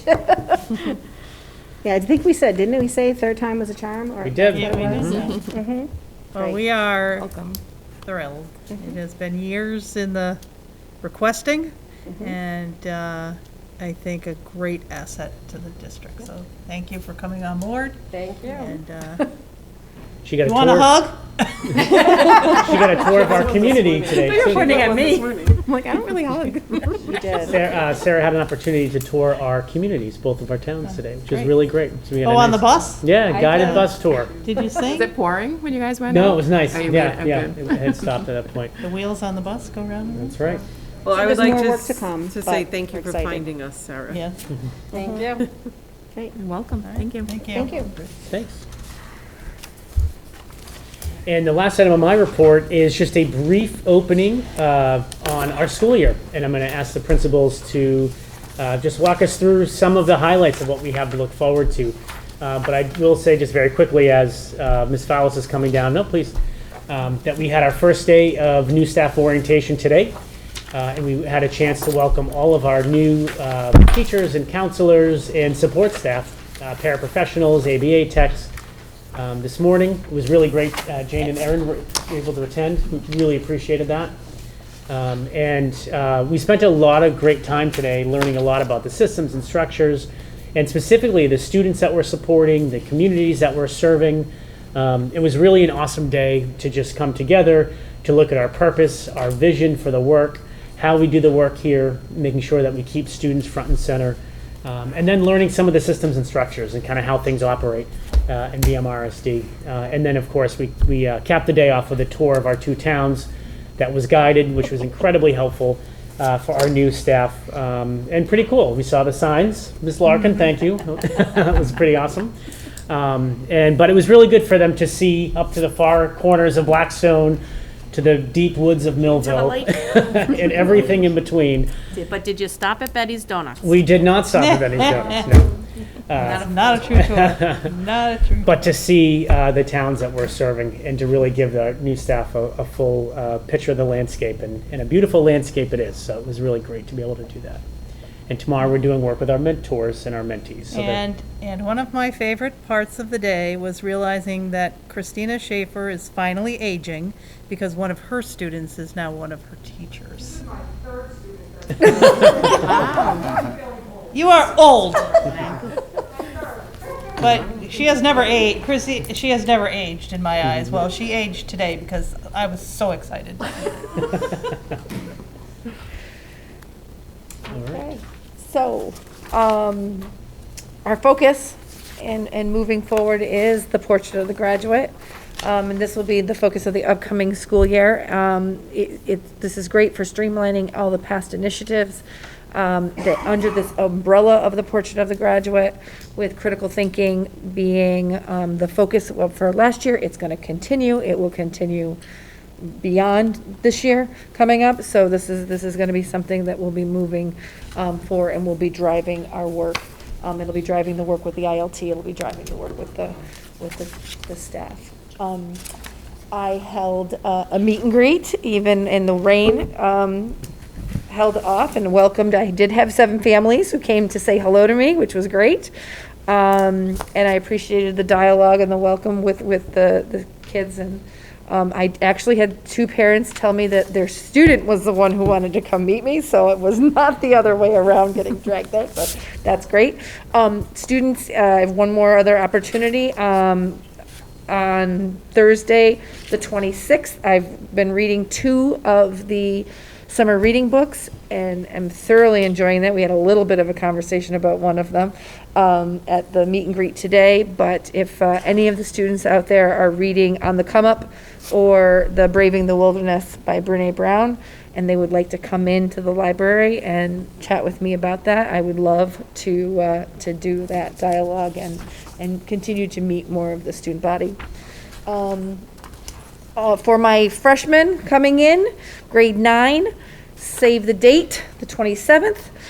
From 9 to 11 a.m., we're going to have all of our incoming freshmen welcome to the building. We're going to do tours.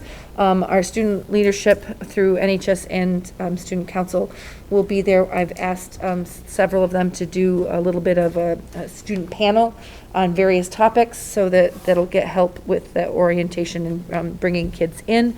All new students, so if they were fully remote, or if they're new to our district, are welcomed at 1 o'clock from 1 to 2:30. We're going to do the same thing, a little abbreviated, because they've, usually they've done that drill somewhere before, and they just need to get acclimated to us. And in between that time, we'll feed our volunteers and get to know them even a little bit more. I have been hiring. And so we have welcomed, at least there are 8 members of the staff who are at the new teacher. I don't have Matt Bourgeois on here, who started the year at the end of the year and will be now a full-time. He is our math interventionist, so that was my fault. You stole my thunder on the orientation piece that we had today and tomorrow. Tomorrow I'm looking forward to having my first mini staff meeting, because the 8 of them will join myself and Keith for that. One of the things I want to tell the community about, and that I'm hoping that we take advantage of, is with the ESSER money, the middle school and the high school are offering a late bus. I know that even the 3 of the families were really excited to hear that when I talked to them today. We are encouraging students to please join clubs and activities. You haven't been able to do that for the last year, and that community is going to be really important. We offer yearbook and newspaper, Chargers for Change, the GSA, theater, class activities. All of those can be accessed by using the late bus, and also looking at possibly some staffing to also add some academic support and even some enrichment, because that will allow for a 4 p.m. pickup, maybe a little earlier at the high school, and then I'll be going to the middle school. But this is definitely something we want everyone to take advantage of. It's really important. And lastly, I invite families to take advantage of our Meet the Teacher Night in September on the 13th, and our parent-teacher conferences in November. It's always important to maintain open communication, and these are 2 great ways for families to come in early in the year, introduce themselves, get to know the staff, myself as well, and that will be important. Any questions? Sounds great. Thank you very much. Thanks, Ms. Fox. Ms. Kurtz, we're going to hear a little bit about our opening at the middle school.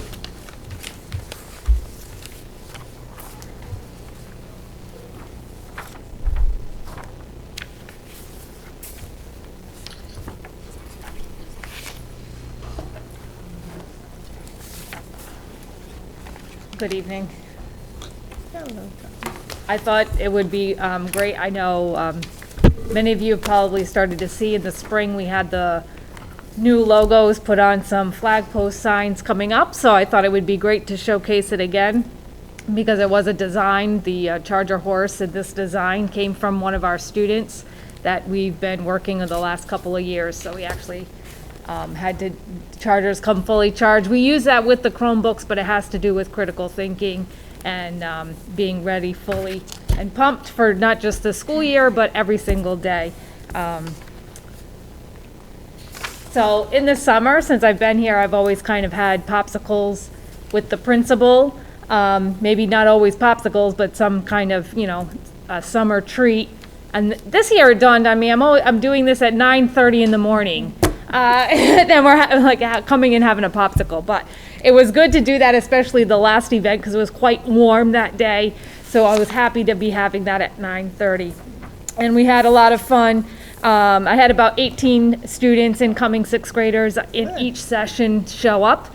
And we made use of the tent outside, so if students didn't want to have masks on, they could be outside, and they just had fun. While I tried to tell them how to make these great corner bookmarks, most of them just had fun with just chatting with each other and just having fun hanging out. But some of them did accomplish making some bookmarks, and a lot of them were quite creative. And it's really not easy to do origami using construction paper. You should, there's a reason origami paper is thin, but they still come out quite nice, and it was a lot of fun. I had sent out to all families about our open door day. We're very happy to have that back. We have, we do that for the whole school. So what we do, and on, trying to read the small print there. On Thursday, next Thursday, the August 26th, from 9 to noon. You don't have to stay there that whole time. So the building is just open for you to come. I have National Junior Honor Societies, our new inductees will be helping those who have volunteered, and you come and you get a whole packet. So we give all the paperwork parents need in that packet, so we don't have to hand that out on day one, but it also has the schedules. We will have locker assignments in there as well as the locker numbers so they can go. If they need to stay here for the 3 hours to practice the locker, that's fine. Because for most students, 6 and 7, they haven't had a locker. So, and for most of them, it is the no to go this way for a number, then have to go 2 times to go back and forth. So that will be fun. So again, it's anytime between 9 and noon. I have had some families reach out saying they can't make it that day. The first day we always set aside for 6th grade just so that they're not overwhelmed with the entire student body in the building. So they get that day just to themselves. They're absolutely welcome to come on the following day when 7th and 8th grade are here. And then we are here on August 30th on the Monday. So I've let parents know, just call the main office so that we know that you're coming, but you still can come in and, go around, look at the classrooms, and parents are welcome to always come in as well. So Friday will be just 7th and 8th graders, again, 9 to noon, same process. Then we also have Meet the Teacher Night, that would be on September 14th, and then our parent conferences that has also been shared out. I just did note in there, we do have a lot of parent conferences that happen during the teen times, during the day, during the week, and we did find virtual meetings were quite helpful for many families, so that option would remain open, especially if, because having to come in to meet with teachers and take days at time out of work, it's easy to hop on a little virtual meeting instead during a break or something, so. And then I just wanted to let everyone and remind everyone about the 2 grants that we had received. So this year, we are going to be starting Project Lead the Way at the middle school. We received a $22,000 grant. It's a 3-year grant. This is year 1. 6th grade will be doing design and modelings. 7th grade is green architecture. And then 8th grade is doing medical detectives in hopes that it's a 1-unit course, so about 45 days, 30 to 45 days, especially in the 8th grade, that they're interested in that. They may want to look at that pathway up at the high school, that they have the year-long course. This will be year 2 for the ASA grant. That's American Student Assistant. They help with career exploration and introduction, or, expanding on STEM programming. So year 2 of a $100,000 grant that we had received. So they will continue to have enhancements in our STEM technology course. We already received all of the hardware support that we would have for that. The district did add many more robots as well, so that the part of the robots is actually building the robots. So because we have numerous classes, you don't want to start building, then have to untake it apart at the end of class. So thank you for helping to fund more robots so that each kid could be having more of that hands-on experience. But it will still be increasing the knowledge of coding behind that, as well as leading that to the engineering pathway that's up at the high school, the robotics and engineering. And then we're going to continue to expand upon the career exploration course. While last year's schedule was nothing I would have ever imagined that I could create in my brain, but it worked for what we needed it to work for. And somehow, I was not pre-planned, we were able to actually get more students to participate in a career exploration course last year. It ended up being a good majority of the 8th graders, which is great because that was only one of the times that they would probably get this course. So we actually have a free access to a website called Neopris. This website, we will be having all staff training this year for Neopris. And it's a platform where some are pre-recorded, or you can actually have visitors of the different careers speak to your class. So we actually had, Mrs. Riley needed someone to speak about nutrition, and they didn't have anyone, so she actually signed someone up. They were vetted through their whole process, and then was able to do the virtual presentation for the students about what it was like to be a nutritionist. So we've really made use of that program that's come from this. And that is I think, oh, sorry. Oh, that's not showing up correctly. Yeah. Does everyone have that in front of them at least? Yes. So just for personnel, we do have quite a few new staff as well in the middle school, but we do have, in 6th grade, we have 2 teams of 3 teachers each with humanities, math, and science. Approximate class size will be about 24 students. Grade 7 is 1 team of 4 teachers with ELA, math, science, and world history, with a class of 26 to 28. At 8th grade is 2 teams, 3 teachers each of ELA, math, and science, and then the civics teacher is shared, with a class size of 19 to 26. Aaron. So grade 7, 1 team, are the students, I think in the past, they've been like half of the 8th grade team was, or are they all going to, tell me what that looks like. Is No, that just all? 1 team down on the bottom floor, 7 gold. Okay. Is this the first year that it is like that? Yes, we tried when we did the split. We had a flex team last year. It was more half and half than the year before that, though. It was like 1 group of 25 students, and they did not want to repeat that. They had to stay together all the time. They really didn't get to mix.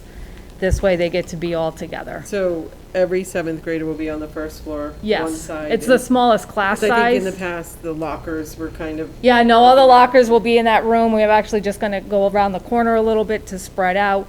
And that is our smallest class size of 110 students. That was the small incoming class I had last year. Do you know the class size for 6th and 8th? Yep, sixth grade, sorry, is about approximately 140. We still have quite a few new people are just showing up every day to register. And 8th grade is approximately 137. Thank you. You're welcome. Tanya, for students that might be interested in some of the Project Lead the Way courses, is that something that they could? It's being offered to all students. So they'll all rotate through it? Okay. It's actually going to be done by the science teachers perfect. within the science course. Aaron? Health versus music theory? Is that settled for this year? There is not a world music class this year. Okay, thank you. Anyone else? Tammy? This career I had the same question on the Project Lead the Way. I was just, wondering about that. The other question I have is on the other grant where we have that career exploration course. Because we have does everybody have access to that during the school day? No, what we've been doing is, because it's a 3-year grant, so each year we try to build out more curriculum as well as more opportunities for students to be part of that, and it will be built with it. So like last year, Mrs. Riley, our guidance counselor, led a few of those classes, but a good amount of those classes came from the STEM tech teacher, actually wellness and art. So what they did is they all started the quarter with the introduction to career pieces, but then they kind of melded out to their expertise area. So then there was a focus on wellness careers or art careers or other careers. We did create, actually, Mr. Dufo helped us create, because the grant people couldn't come to the school last year to see about it. It actually helped us because we were able to spend a couple of days taking all the pieces from everything we were doing, and there's a whole video on YouTube on our district channel of what we did last year for that. Is this something that we could also, when we say we have a late bus now, I'm really excited about that, by the way. The fact that we have a late bus, is this something, because I think that there are some students who need more intervention blocks or opportunities, and then sometimes I feel like, at least in my district, those students kind of miss the opportunity for some of this. Is that something we could offer after school if it's video-based? I mean, if a teacher wants to do a focus club for that, it's not an after-school club that I have pre-planned for this year. This is planned to be happening during the school day. Okay. But they have access, all teachers will have access to that NEAPRIS site, and certainly we can share out, if it's some new students that if they wouldn't have it and someone wants to do it after school, that would not be a problem. Okay. Thank you. You're welcome.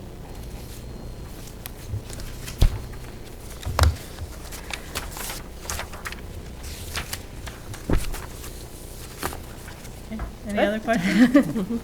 Thank you. You're welcome. Have a great night. Thank you. Thanks, Ms. Kirk. And last but not least, our elementary dream team, Dr. Rumka, Ms. Schaefer. So we are giving Jenny a hard time because today is her birthday. So Oh. she's enjoying spending the day with us. Happy birthday. Shall we sing? No. Happy birthday, Happy Jenny. birthday. Happy birthday. We'll spare Kill you. me for doing this. We'll spare you. I would sing to you. We'll spare but you. The room would empty, We'll spare you. and Jason would move. Actually, I 12 woke up seats. this morning, my husband said, happy birthday. I say, oh, it's my birthday today. And then she do try signed to something forget today as that we said, go. like her birth date, the whole birth year, everything. She goes, oops, it's 21. All right, so obviously this year we're excited to roll out the reorganization of our elementary level. So we put everything together because our parents' organizations are merged together, and we're kind of getting everything together. So we're getting it going, ready to go. School time. We don't have the same school time because of the busing. So my school time is a little bit early. Normally, student arrive, we start at 8:50 to 8:55 is like homeroom. But next year will be 8:50, and we, end at 3 o'clock. And then And then Millville's 9 to 3:10. So we have had several emails from parents asking that have children in both schools about their concerns about dropping both kids off at the same time, because obviously last year with kindergarten in Millville and then the rest of the Blackstone community in Blackstone, in the complex, parents were trying to juggle that. So we did, talk to parents and let them know they are having different start times. The kids will be on the same bus. They'll be picked up at the same time. So we have had a lot of that. So that is something we do want families to know if you're unaware that all students will be riding the bus at the elementary level together. Ice cream social. We are going to have our PTO, I keep saying people, but. DME PTO. PTO, sorry. We haven't gotten this easy word Ice cream yet. social, sponsored by and MES on the 30th, 5:30, 7:30, and JFK and AFM is August 31st, 5:30, 7:30. I will say, and you can speak for your school, I have a lot of teachers will be coming. Great. And, Oh, and great. it's going to be different this year. So in Millville, we have done the ice cream social in the past, and staff have scooped ice cream, and staff, we're actually going to have an ice cream truck this year. Oh. So they'll have it all like prepackaged Right. and disperse it that way. So it'll be a nice time, and staff aren't going to be scooping and pouring hot fudge and sprinkles and all that. They'll actually be able to socialize with the kids and Nice. get to meet their kids because it is before the start of school. Great. So we have our Meet the Teacher and conferences. So Meet the Teacher, we are a day apart, but conferences, Yeah. we have them the same day. One of us is daytime and one of us is night. So if a parent just wants to get all their conferences done in one day, if they're in both schools, they can sign up. So for example, November 4th, AFM JFK is at 3:15 and Millville's going to be from Right. 4:30. So you can get all your conferences done in one day if you want it to get them all done in one day. If you prefer more in afternoons, you can kind of have that both as well. So those are our times. You're doing virtual for those as well? Virtual options? I believe we'll offer, I mean, it definitely, I know it was convenient for staff as well, Yeah. to just be able to pop on, so, and it kept them, I think, on time, because I feel like you always run late, so. So for Millville, the table's off, but, so for preschool, it says 8 through 14. So the reason it's 8 through 14 is because our Tuesday, Thursday, our 2-day group is a harder one to fill, and we found that the last couple of years. But we've actually had a ton. We put another call out, and I actually put it out to the entire district. We've had probably 8 to 10 new families register since that call. That changes my numbers. You have plenty. So it's really been great to have that increase. And obviously throughout the course of the year, we will be adding students based on special education referrals. And we may have people that, missed it and they want to get in. So we also have some families that might want like an AM or a PM or might want to increase their days and currently are in 2. So if we have something open up, we will call them and increase the days. Great.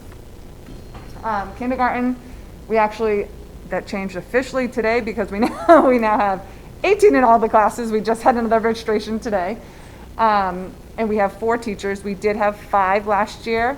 I know the original budget presentation was 5, but due to a lower enrollment in kindergarten and an increasing enrollment in first grade, I think they're all coming out for first grade.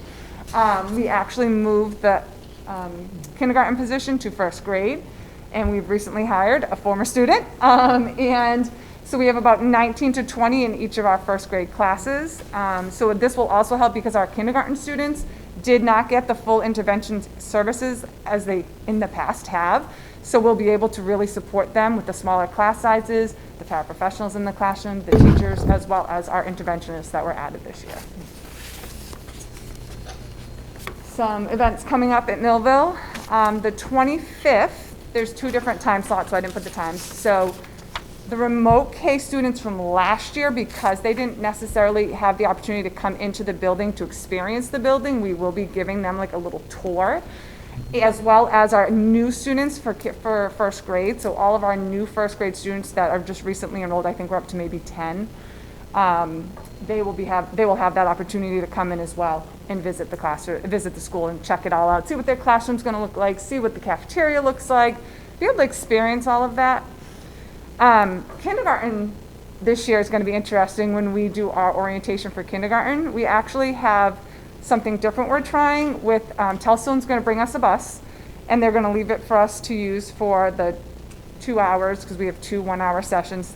The teachers, when the students break off to go with their teachers to see their classrooms and to kind of get the routines of the room and meet their teachers, meet the paraprofessionals, they'll actually have the opportunity to go try to sit on the bus, and we'll explain the bus rules to them, how they need to remain seated, how, they need to follow the rules of the bus driver, how they can talk to their friends. So we're going to explain all those rules to the kids on the bus at that time. We've never done that before, so we'll see how it goes. And I think it's a good experience for those kids that have never had the chance to sit on a bus. Like, there's no seatbelt. So at home, they're used to like a booster seat and a seatbelt, and they don't have that on the bus. So we need to show them that. So I'm excited to try that this year and see how that goes. And then on September 2nd, also, our incoming preschool families will come. So we have our kindergarten in the morning, and preschool will be coming in the afternoon. The first day for kindergarten will be September 7th. And the first day for preschool, if they're Tuesday and Thursday or 4 and 5 day classes, they'll start on the 7th as well. But if they're Monday, Wednesday, Friday, they'll start on the 8th. So it's been, we've been trying to communicate that clearly with families.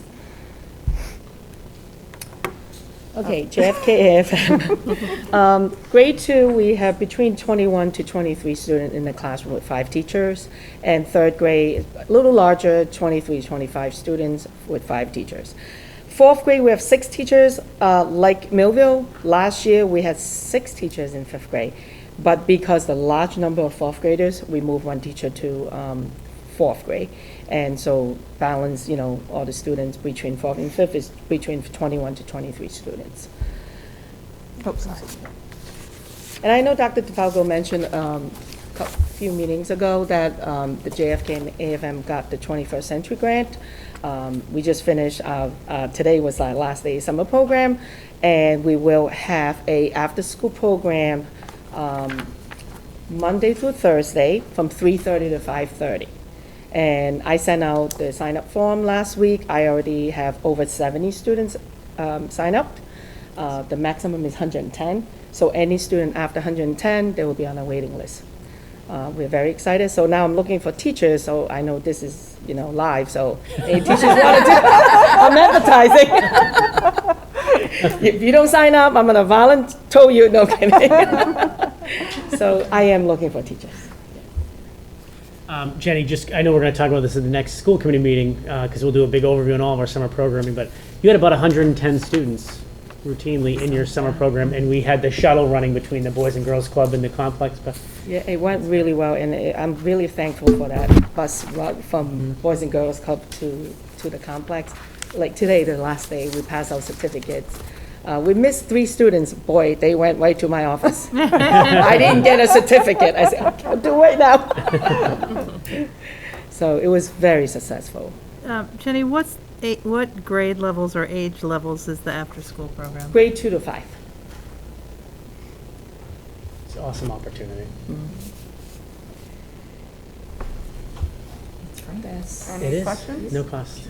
I have a couple questions. One is a global. Are we going to get all these PowerPoints in our email? As you know, I like to share on the parent page, and there's less room for error if I don't have to retype everything. Do you want it electronic? I would love that. I can send them tomorrow. Then I can just share the document. Oh, yeah, that's no problem. Second, on the MES upcoming orientations, you have dates. What are the times for those? So they vary. So I don't have the list right in front of me. It's but by like letter of name no, or something? so they go, so for K and the incoming, remote K and incoming grade 1, they're 2 separate times. So one is, I want to say 9, I have all my times missed. I'm just going to put variant times. Yeah, and so they all got contact you. everyone got an email from Mrs. Stearman Okay. saying specifically who it was, like what your time slot is. For kindergarten, they go by teacher. So Mrs. Stearman, when we sent out the class lists and who the teachers were, they say, your child's orientation is at this time, blah, blah, blah, blah, blah. Okay. And preschool, same thing. This is your time slot, and then this is, so we divvied up that way as well. And we have had a couple conflicts with times, and we have made adjustments to the preschool one because I know some people have different things that they have to get to. Okay. And the kindergarten ones are 9:30 and 11:15. And then off of that, we're also going to, those students that we didn't get screenings for, the teachers will be doing screenings to catch up on those missed kids. So we'll be inviting those families that we need to do with that as well. So it's going to be a busy couple days. Okay. The after-school program, is this the program, so I'm seeing a little conversation going on online as well. Is this the one that they have to come in all 4 days in order to Yes, participate? yeah. Okay. And I did answer some emails to parents because I understand kids have sports. So if they have to leave early, that's fine. Okay. But it's a continuous thing. It's not a Correct. drop-in thing where you Oh, can no. come Tuesday of one day and, okay. Thank you. That was all I had. It was a super competitive grant. Yeah. And the department monitors the implementation of the program pretty tightly. It's a lot of money. Yeah. But it is free to family, like it is not, Oh, there yeah. is no charge No to charge. enroll your child into that program. I think it's awesome. Yeah. I have a question for Jenny. You might not know this yet because it probably depends on numbers, but I've seen parents asking, parent drop-off, same as normal? around the 8:30, dock? yep. We open the door 8:30. Parent pickup, will we do it like we did it last year with everyone in the horseshoe? Correct. And once it's full, they go to Goulet parking. Actually think that it might be easier this year than last year because when I look at the sign up for after school, a lot of those kids are parent pickup. So Oh. you're gonna lose some of those kids at Yeah. 3 o'clock. That makes a difference. Yeah. And there will be communication to families about how, if you have a child in both schools, elementary schools, how we would like you to drive from one school to the other and which roads we would like you to use to mitigate traffic issues and bus crossing issues. So do look for that information about traveling on roads I can't pronounce. And I know another big question has been bus routes, so those will become, we keep notifying them, they will be coming toward the end of the month. Friday. We should have them out by Friday.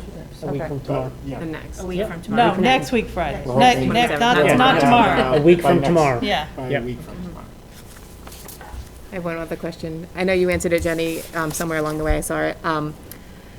The school ends at 3, but the program's at 3:30. The kids stay. The kids Do you know stay, what they're doing? Like, is there any, like? So snacks, we Okay. want to make sure they have something, you Okay. know. So by the time the teachers so those kids will be dismissed last. Okay. So that would be like 3:15. It's really 15 minutes. Okay.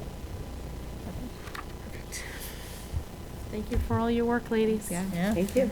Beginning of the year is always fun. And that is the end of my report. Okay. Mr. Aaronworth. What are we getting I rid was of this? thinking I miss one meeting and I get bumped You get back to last. the bottom, that's right, mister. Snooze, you lose. It happens. Yep. So first on my list is the surplus disposal for MES. You have a sheet in front of you. I called dibs at least on one of the cassette players. I don't know if any of you want them. But, I don't think I need to walk through. The explanations are pretty clear as to why we're not keeping these items. We might be able to auction off the Hamilton electric record player. Yeah, maybe. Well, no, I'm thinking the film strip projector because, we don't have microfilm fiche, what was it called? Microfiche anymore? I don't know that they make it anymore. Anybody have any questions about these? I'll entertain a motion to, whatever we do with them, to dispose of. Dispose of these items. Dispose. items. All right. Second. Moved by Tammy, seconded by Tara. Any discussion?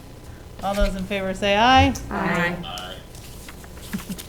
Thank you. Smart ones on their The cool next, technology. the next item on my report is the MIIA retiree insurance policy. There's just a couple of points that I wanted to make.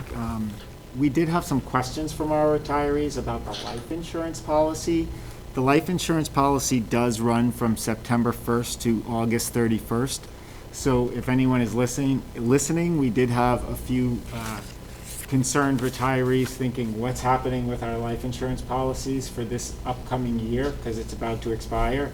We had a rate lock for this upcoming year, so there's nothing happening with the life insurance policies for our retirees until it will go through August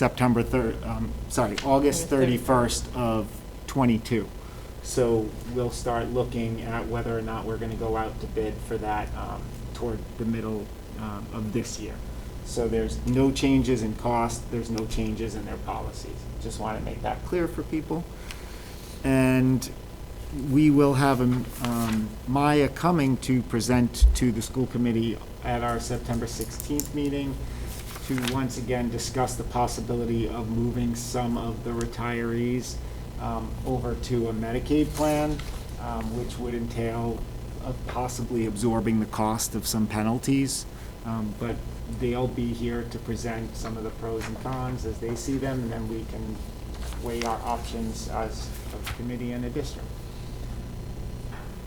Any questions about the insurance piece? No. Great. The last piece of my report is the projects update, facilities and projects. So first, we had our tree removal happening on Thayer Street. That is all completed. Stanley Tree removed all of the trees. Allard Construction helped replace some of the stones on some stone walls that got displaced from the tree removal. And there were just a couple of spots where we stamped down some recycled asphalt just to reinforce the shoulder in case buses need to slide over a bit to let other buses pass. But the hope is that everything's going to go smoothly, and now it is a safe route for kids to be able to get to and from the middle MES.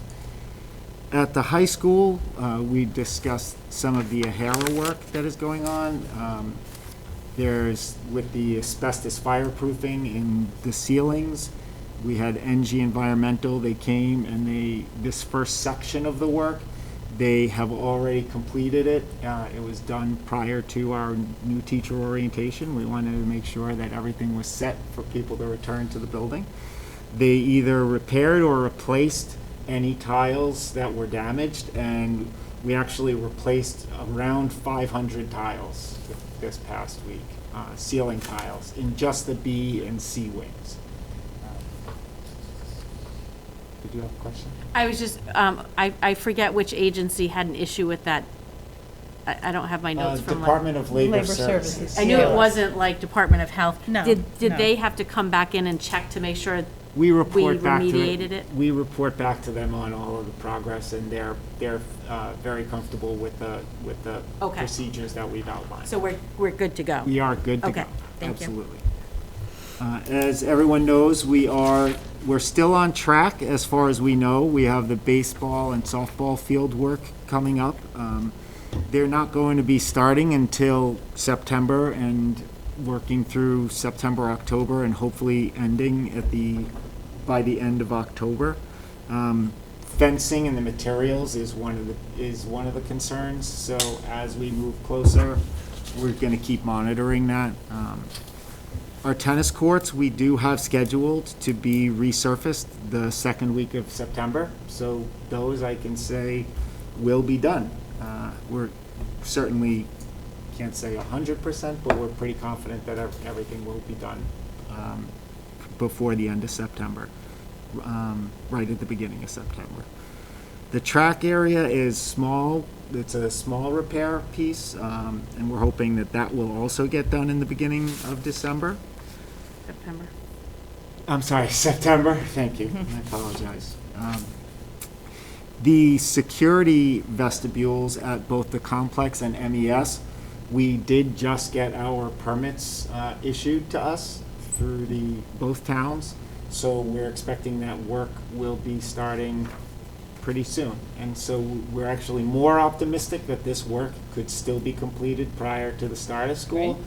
But even if it is not, we have the plan to do second shift, and it wouldn't interfere with any of the students passing through the halls. And last, we just have the safety laminate that needs to be applied to those vestibules once they're When built. they're there. And once they're there, we will get that laminate on. All of the other vestibules and front facades have been prepared with the safety laminate. Thank you, Matt. Any questions for Matt? All right, that concludes you. That is the end of my report. Okay, so school committee forum. I just have something. I appreciate people sticking around. I will tell you that the agenda for school committee meetings is set by the chair. Anyone may request an item to be put onto the agenda. It is up to the chairperson whether or not he or she chooses to put that, but when I say anyone, I mean the public can request an item to go on to the school committee agenda. It may or may not go, depending on the merit of discussion with the chair, and it is the chair's responsibility. She or he does not consult with committee members or get feedback outside of meetings of whether or not things are going to go on to an agenda. Our agendas are pretty well set. We pretty much do the same thing year in, year out, same time of year. We certainly, in the past couple of years, have had new topics come up that we never, ever thought we would have to address again. And we do believe we do those transparently. I know that's a word people don't like very much, but I do believe we try to do that. Just so that you also know, our policies indicate that if we want to submit a policy, we can do the reading and the voting on that policy in the same meeting, provided that it was on our agenda and noted that people had access to review that policy before. So it is quite frequent that we review handbook, policies, protocols, COVID policies, review them and vote on them in the same meeting, and that is within our purview to do so. We can have public hearings for certain topics at the discretion of the committee.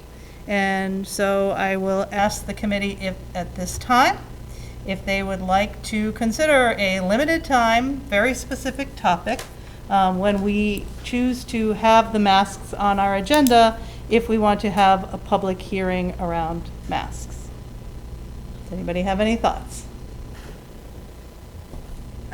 I think I'm the one that asked for it to be that policy. Monthly review. The monthly review. And I do think, here's the challenge with this request or thought, right? I am elected to do this job. Whether people like it or not, we do put forth policies that impact kids. We have a policy book this big.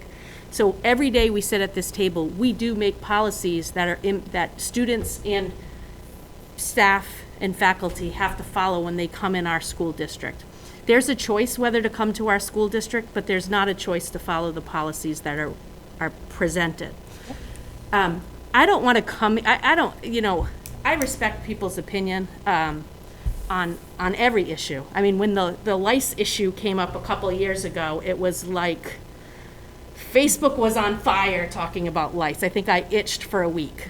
And at the parents' request, we put it on the agenda, and not one person showed up after all of the hoopla that went around following, oh, by the way, the American Academy of Pediatrics directive during that time also. So I'm okay with having that conversation, but it can't be that we feel like we have to defend. Correct. Or I'm not going to argue here. No. There is, quite frankly, too much, quote, data out there. And that is part of the problem, because for every piece of information you can find 6 to counteract it, whatever side of the mask debate you're on. I am not a medical professional, nor do I want to be during this time. But I am following the American Academy of Pediatrics strongly recommended language when I voted on that issue. I listened to the CDC, which I think maybe Jen Gill pointed out is like representative of hundreds of thousands of doctors. I can't listen to these studies that aren't peer reviewed, all of that. Like, I see them, I'm reading them, we're all reading them, but these two groups of medical professionals have advised the world to follow a strong recommendation. When I take my child to the pediatrician, I follow the strong recommendation there too. So as much as I respect other people's opinion, I want them to also respect ours, and I do not want to sit here and be verbally abused by anyone. And so if people that's what I'm worried about. I don't want to open up the table where we have to argue with people. That's not what I'm here for. And to the point of we get paid, we don't get paid nearly enough for that. So, Anyone else?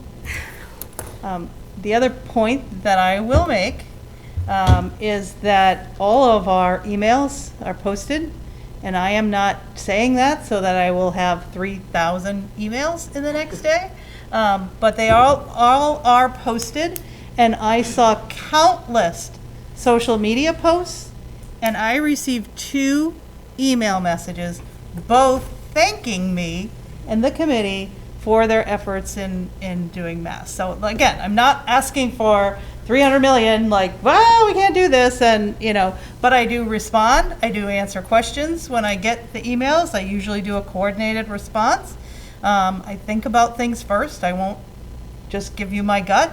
I have been doing this for a while. I take pride in the job that I have done on this committee. I think everybody sitting around this table does. We take it very seriously, and we will listen to you, but there are channels to do that, and we encourage you to use those channels, and Facebook and Instagram and TikTok, and what am I forgetting? I'm sure there's more I'm forgetting, but anyway, those are all valuable in their entities for their purposes, and they might instigate discussion, but they won't get a response from school committee members. We do our business in school committee meetings, and we will respond to the public that reaches out to us. I talk to a lot of people when I'm out and about in church, in town, at the library, at the Stop and Shop the other day. I'm happy to talk to people, but to have a discussion with people, not to have an argument with folks. I'll just piggyback on what Tammy said. When we come into this meeting, we're not here to argue or defend the work we've done, which is continuous. And I want to echo what another mom mentioned, that, it being their choice, they would choose to send their kid with the mask, but they want to know they're not going to get in trouble. And then I think someone else mentioned that their kids haven't worn masks all summer, and following CDC guidelines, if your child's not vaccinated, if you're unvaccinated, you should be wearing masks. Mm-hmm. So we're not doing anything different than the kids finished in June doing. And I just want to say that I appreciate all of the angles of safety that we take as a district. And that starts with safety laminate, security vestibules, Corey checks for any volunteers, for staff, and masks. Because all of that keeps everyone safe in different ways. And it is our job to make sure that's happening so the kids can learn. It's not easy,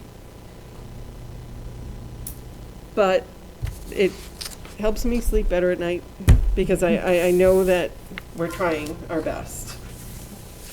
And that's all I have. I think the other thing, there was some discussion, and I think it's important for everybody to understand as well that every member of this board is also a parent.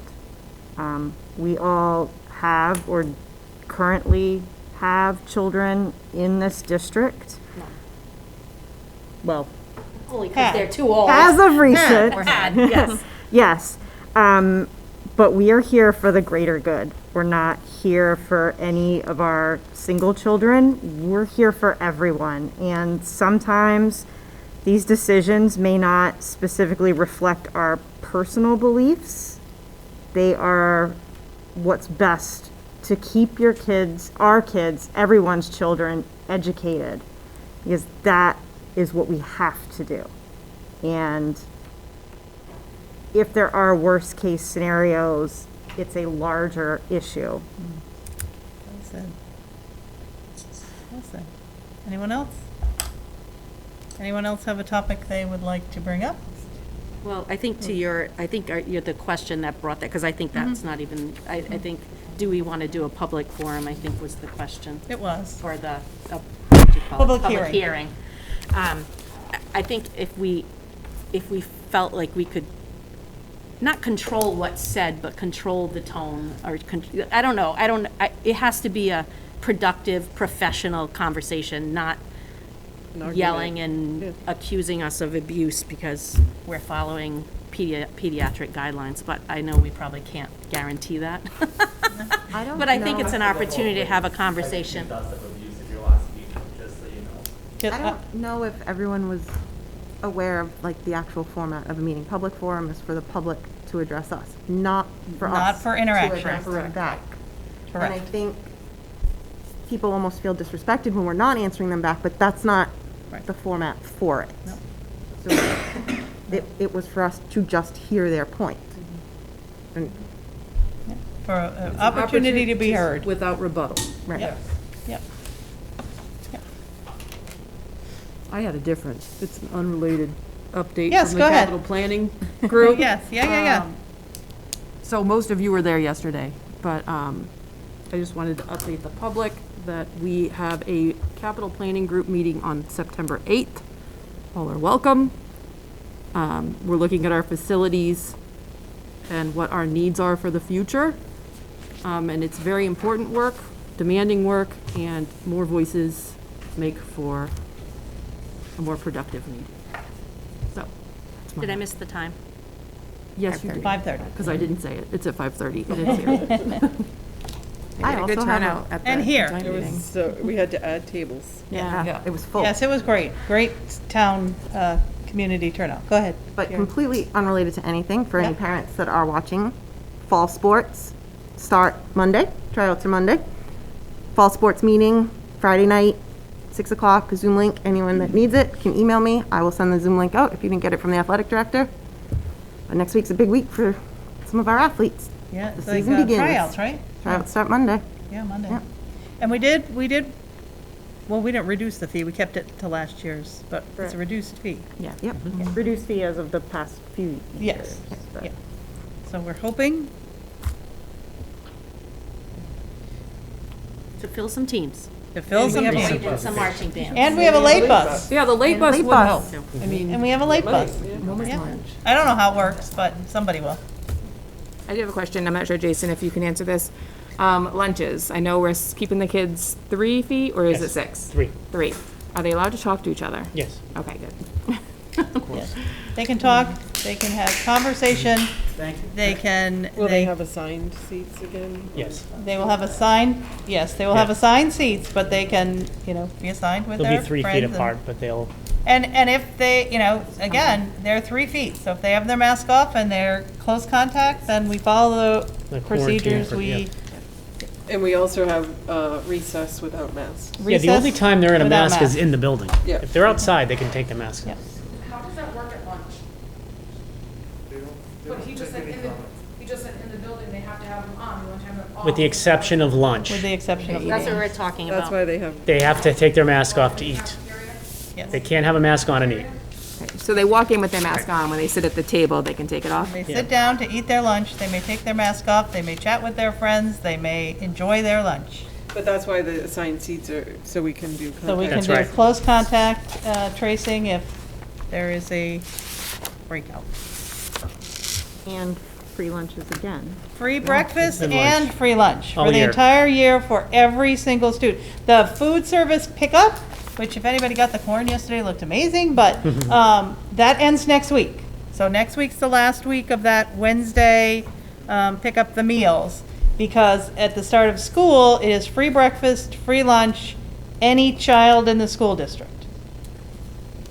And they've done, I just can't tell you, 400,000 meals, 410,000, whatever it is, meals served since the impact of COVID.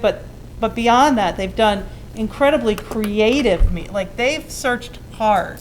It's not an apple every week. They've done pineapples and well, corn on the cob or whatever, but even the. And they've accommodated people who missed pickup. I Yeah. mean, they've done it. Yeah, they've with delivered. A lot of grace. When I had COVID and my whole family was quarantined, they delivered it to our house. Yeah. Yeah, that's nice. Yeah, Yeah. Unbelievable food service program that has been here, and I think as a community, we owe them a debt of gratitude. Definitely. Anyone else? Is this our forum? I'm confused because I think we Yes, took this a is left our turn. forum. No, this is our, any topic Okay. you want to bring up. So I just want to apologize for missing yesterday's meeting. As Oh. I had told you, previous meeting, it Yep. was Alexa's birthday, so I stayed home. I just want to say good luck to the opening of school and all of that. I know, I think people are really excited to come back. I'm very excited to be able to see some of those students that were remote learning last year, and some of those people who homeschooled and now will return back because of the circumstances are different. So I want to say that. I just want to say, there was a comment earlier. I bring a mask everywhere I go right now because that's why I was able to pull out a mask at last meeting. I've been to restaurants where they now want you to put masks back on. I've been at stores. And so I literally have my mask in my car, on my wrist, wherever I'm going. So that's why I happen to have it, to be able to put it on at the last meeting. And thank you to Scott and the facilities for cleaning up the sign at the high school. I did notice it shortly after I mentioned it. So thank you for all that everyone is doing in the district. Thank you for parents for being involved. We do appreciate that. We do respect opinions. And that's all I have for tonight. We do. And we do still have plenty of PPE sitting on the table over there, but we have hand sanitizer, we have masks. We have masks when children come into school, we have masks. Tim, you got something? Whoop, he's frozen. I have a quick question. I don't know if it's more for Jason or Jill. Jill, which Jill? We have two Follis. Jills now. Jill Follis. Okay. For the middle school, we know what days those kids can come to pick up schedules. Are the high schoolers coming in to pick up schedules? Is it just being emailed to them? What? Jill, do you know how high schoolers are getting their schedules? It'll be released the same day as middle school. Released the same day as middle school. Your grade 9, you'll be able to have those at our orientation. August 26th, Yes. So they just go into Aspen to get them, Jill? Yes, they'll Yep. be. Okay. Or whatever we call it. And then the freshmen will get them at orientation. When they go to it. Yeah. And they'll know where they're going. Hopefully. All right, anyone else? Okay. Our next meeting of the school committee is for September 16th at 6 o'clock here at Hartnett. Our agenda is posted usually on the Monday or Tuesday preceding on the district website. That is our official posting, but it's also posted at the Blackstone and Millville Town Halls. I'll entertain a motion to adjourn. So moved. Second. All those in favor, say aye. Aye. Meeting adjourned. Thank you very much for hanging with us.